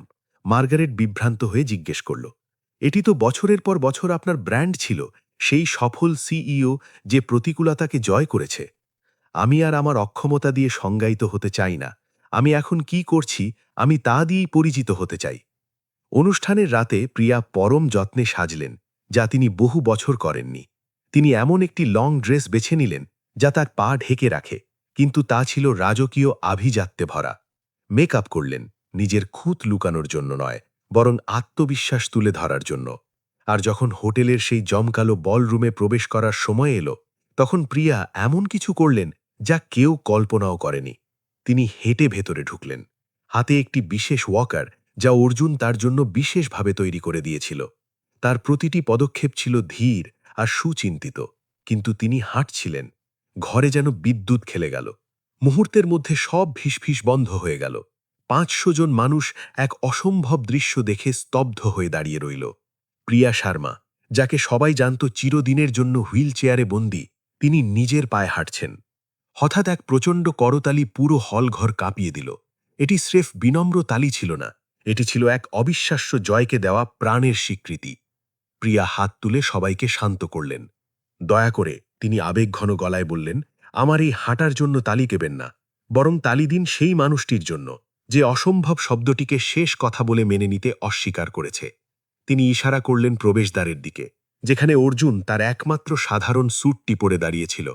এত জৌলুসের মাঝে সে বেশ অস্বস্তিতে ছিল। সে আসতে চায়নি, কিন্তু প্রিয়া তাকে বুঝিয়েছিলেন যে এই রাতটি প্রিয়ার নয়, বরং অর্জুনের কাজের সম্মান জানানোর রাত। অর্জুন ভার্মা, প্রিয়া বলে চললেন। তার কণ্ঠ পুরো ঘরে প্রতিধ্বনিত হচ্ছিল। সে একজন মেকানিক, শহরের এক কোণে সাধারণ এক গ্যারেজে এসে গাড়ি মেরামত করে। কিন্তু সে আরও অনেক কিছু। সে একজন অসাধারণ নিউরোসার্জন, যে নিজের বাবার জন্য নিজের সোনালী কেরিয়ার বিসর্জন দিয়েছে। সে একজন নিরাময়কারী, যে সেই সব মানুষকে আশা দেখায় যাদের দুনিয়া ত্যাগ করেছে। আর সেই কারণ যার জন্য আমি আজ রাতে এখানে দাঁড়িয়ে আছি। তিনি দর্শকদের চোখের দিকে তাকালেন। সেখানে কৌতূহল ছাপিয়ে এক গভীর উপলব্ধি জন্ম নিচ্ছিল। অনেকের চোখে লজ্জা ছিল, কারণ তারা সেই ব্যবস্থার অংশ যারা মানুষের যোগ্যতার চেয়ে সার্টিফিকেটের দাম বেশি দেয়। ৮ বছর ধরে প্রিয়া বলতে থাকলেন, তার গলায় এখন দৃঢ়তা, আমি সেই প্রতিবন্ধী সিইও ছিলাম যে অন্যদের অনুপ্রেরণা দিত। কিন্তু সত্য এই যে আমি ছিলাম এক তিক্ত মনের মানুষ। আমি নিজের অক্ষমতাকে ঢাল বানিয়ে অন্যদের সাথে নিষ্ঠুর ব্যবহার করতাম। নিজের হুইল চেয়ারকে আমি অস্ত্র আর বর্ম হিসেবে ব্যবহার করেছি। পুরো ঘরে এখন পিন পতন নীরবতা। কেউ ভাবেনি এমন এক রাজকীয় অনুষ্ঠানে কেউ এতটা নিষ্ঠুর সততার সাথে নিজের ভুল স্বীকার করবে। কিন্তু অর্জুন আমাকে মৌলিক কিছু শিখিয়েছে। আসল অক্ষমতা শরীরে নয়, আসল অক্ষমতা হল অন্যের ভেতরের মনুষ্যত্ব দেখতে না পাওয়া। পদবি আর ব্যাংক ব্যালেন্সের বাইরে মানুষের মূল্য বুঝতে না পারাই হল প্রকৃত পুঙ্গুত্ব। প্রিয়া একটু থামলেন, কথাগুলোকে সবার হৃদয়ে পৌঁছাতে দিলেন। আজ রাতে আমি ঘোষণা করছি ভার্মা অল্টারনেটিভ রিহ্যাবিলিটেশন ফাউন্ডেশনের। আমার ব্যক্তিগত তহবিল থেকে $100 মিলিয়ন দিয়ে এটি শুরু হবে। এর লক্ষ্য হবে সেই সব মানুষকে চিকিৎসা আর বাঁচার স্বপ্ন দেওয়া যাদের চিকিৎসা বিজ্ঞান অসাধ্য বলে ঘোষণা করেছে। এবার যে তালি বাজল তা ছিল আগের চেয়েও গভীর আর চিন্তাশীল। তবে এটি কেবল টাকার লড়াই নয়, প্রিয়া বললেন, এটি মানুষের মূল্য চেনার লড়াই। মেকানিক গ্যারেজেও যে হীরা লুকিয়ে থাকতে পারে তা বোঝার লড়াই। প্রকৃত সাফল্য লাভের অঙ্কে নয়, বরং বদলে যাওয়া জীবনে মাপা উচিত। তিনি সরাসরি অর্জুনের দিকে তাকালেন। অর্জুনের দুচোখ বেয়ে তখন জল গড়িয়ে পড়ছে। অর্জুন আমাকে শুধু হাঁটার ক্ষমতা দেয়নি, সে আমাকে পরিষ্কার করে দেখতে, গভীরভাবে অনুভব করতে আর নতুন করে বাঁচতে শিখিয়েছে। আর এটি এমন এক উপহার যা কোনো টাকা দিয়ে কেনা সম্ভব নয়। বক্তব্য শেষে প্রিয়া পোডিয়াম থেকে ধীরে ধীরে অর্জুনের দিকে এগিয়ে গেলেন। প্রতিটি পদক্ষেপ ছিল এক একটি লড়াই, কিন্তু তিনি তা জয় করলেন অপার মর্যাদায়। অর্জুনের কাছে পৌঁছে তিনি তার হাত ধরলেন। ধন্যবাদ, তিনি স্রেফ এটুকুই বললেন। অর্জুন কোনো কথা বলতে পারল না, শুধু তাকে গভীর মমতায় জড়িয়ে ধরল। পুরো হলঘর তখন দাঁড়িয়ে অভিবাদন জানাচ্ছে। পরে মারিয়া নামের সেই তরুণী, আন্দ্রেসের বোন, কম্পিত কণ্ঠে প্রিয়ার কাছে এলো। ম্যাডাম শর্মা, আপনার এই প্রোগ্রাম সত্যি আমার প্রাণ বাঁচিয়েছে। আর আজ আপনাকে দেখে আমরা সবাই স্বপ্ন দেখার সাহস পাচ্ছি যে বাস্তব পরিবর্তন আসলেই সম্ভব। প্রিয়ার চোখে জল এলো। তিনি স্প্রেডশিটের সংখ্যার বাইরে রক্তমাংসের মানুষগুলোর অস্তিত্ব খুঁজে পেলেন। তুমি এখন কেমন অনুভব করো মারিয়া? প্রিয়া ফিসফিস করে জিজ্ঞেস করলেন। আমি আর আমার রোগ দিয়ে পরিচিত নই, মারিয়া হাসল। আমি এখন সেই মেয়ে যে হার মানতে শেখেনি। সেই রাতে ফেরার পথে প্রিয়া জানালার বাইরে তাকালেন। পৃথিবী বদলায়নি, কিন্তু তিনি বদলে গেছেন। তার এই মেকানিক বন্ধু তাকে এক অবিশ্বাস্য সম্ভাবনা এনে দিয়েছে। প্রিয়া বুঝতে পারলেন, আসল চ্যালেঞ্জ শারীরিক ছিল না, ছিল মানসিক। হাঁটার ক্ষমতা পাওয়ার মানে হল এখন তাকে সেই সব ভয়ের মুখোমুখি হতে হবে যা তাকে ৮ বছর ধরে ঘরবন্দি করে রেখেছিল। পরের মাসগুলোতে পুরো শহরে এক পরিবর্তনের হাওয়া বয়ে গেল। ভার্মা ফাউন্ডেশন এখন ৬টি শহরে ছড়িয়ে পড়েছে। ১,০০০-এরও বেশি রোগী যাদের ফিরিয়ে দেওয়া হয়েছিল, তারা এখন নতুন জীবনের স্বপ্ন দেখছে। ৭২% রোগীর মধ্যে আমূল উন্নতি দেখা গেছে। কিন্তু সাফল্যের আসল পরিচয় ছিল অন্য জায়গায়। বড় বড় হাসপাতালগুলো এখন তাদের প্রোটোকল বদলাতে শুরু করল। অর্জুনের দর্শন এখন মেডিকেল স্কুলগুলোতে শেখানো হচ্ছে। প্রিয়া নিজের লড়াই চালিয়ে গেলেন। প্রথম পদক্ষেপের ৬ মাস পর তিনি এখন কেবল একটি লাঠির সাহায্য নিয়ে হাঁটতে পারছেন। হয়তো তার হাঁটা কোনোদিন পুরোপুরি স্বাভাবিক হবে না, ডান পায়ে সামান্য ল্যাংচানো ভাব থাকবে, কিন্তু তিনি এখন স্বাধীন। তাদের প্রথম সাক্ষাতের ১ বছর পর প্রিয়া একটি উৎসবের আয়োজন করলেন। কোনো দামি বলরুমে নয়, বরং সেই ধুলোমাখা গ্যারেজেই, যেখানে সব কিছু শুরু হয়েছিল। সেখানে আমন্ত্রিত ছিলেন সেই সব মানুষ যাদের জীবন অর্জুন বদলে দিয়েছে। রবার্টো এখন কারুর সাহায্যে দাঁড়িয়ে কয়েক কদম হাঁটতে পারে। অ্যালেরা এখন তার সন্তানদের জড়িয়ে ধরার মতো শক্তি ফিরে পেয়েছেন। মার্কো তার কথা বলার ক্ষমতা ফিরে পেয়েছেন। প্রতিটি মানুষ ছিল অসম্ভবকে জয় করার একটি জীবন্ত গল্প। উৎসবের এক ফাঁকে অর্জুন গম্ভীর মুখে প্রিয়ার কাছে এলো। তোমাকে একটা কথা বলা দরকার, সে শুরু করল। কি হয়েছে? প্রিয়া চিন্তিত হয়ে জিজ্ঞেস করলেন। ইউনিভার্সিটি হাসপাতাল আমার সাথে যোগাযোগ করেছে। তারা আমার লাইসেন্স ফিরিয়ে দিতে চায় এবং নিউরোলজিক্যাল রিহ্যাবিলিটেশনের প্রধান হিসাবে আমায় যোগ দিতে বলেছে। প্রিয়া এক মিশ্র অনুভূতিতে ডুবে গেলেন। একদিকে স্বীকৃতি পাওয়ার আনন্দ, অন্যদিকে অর্জুনকে হারানোর ভয়। এটা তো দারুণ খবর। তিনি নিজেকে সামলে নিয়ে বললেন, তুমি তাদের কি বললে? আমি তাদের না বলে দিয়েছি, অর্জুন স্রেফ জবাব দিল। কেন? প্রিয়া অবাক হলেন। কারণ আমি বুঝেছি আমার কাজের মূল্য জানার জন্য আমার কোনো কাগজের সার্টিফিকেটের প্রয়োজন নেই। আমি যে মানুষের সেবা করছি তা দেখার জন্য দরজায় কোনো পদবীর দরকার নেই। আর সত্যি বলতে, কোনো বড় হাসপাতালের আমলাতন্ত্রের চেয়ে এই গ্যারেজ আর ফাউন্ডেশন থেকে আমি অনেক বেশি মানুষের প্রাণ বাঁচাতে পারছি। প্রিয়া পরম আবেশে তাকে জড়িয়ে ধরলেন। তুমি আমার দেখা সব থেকে অসাধারণ মানুষ। আমি স্রেফ একজন মানুষ, প্রিয়া, যে বুঝেছে প্রকৃত সাফল্য পৃথিবী থেকে কিছু নেওয়াতে নয়, বরং পৃথিবীকে কিছু দাওয়াতে থাকে। অর্জুন জবাব দিল। প্রিয়া সেই আশ্চর্য যাত্রার কথা ভাবলেন। শুরুটা হয়েছিল এক উদ্ধত নারীর নিষ্ঠুর হাসির মাধ্যমে, আর শেষ হল এক অদম্য নারীর কৃতজ্ঞতার চোখের জলে। মেকানিক তার কথা রেখেছে। সে প্রিয়াকে আবার হাঁটিয়ে দেখিয়েছে।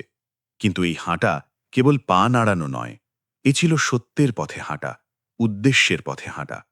5 বছরের হাড় ভাঙা খাটুনি আর যন্ত্রণার পর প্রিয়া শর্মা আজ সম্পূর্ণ জাগ্রত। আজ তিনি সজীব, আজ তিনি সার্থক। যাত্রাটি শুরু হয়েছিল চরম অহংকারে, আর শেষ হল গভীর কৃতজ্ঞতায়। প্রিয়া জানতেন এটাই তার জীবনের সবথেকে সুন্দর গল্প।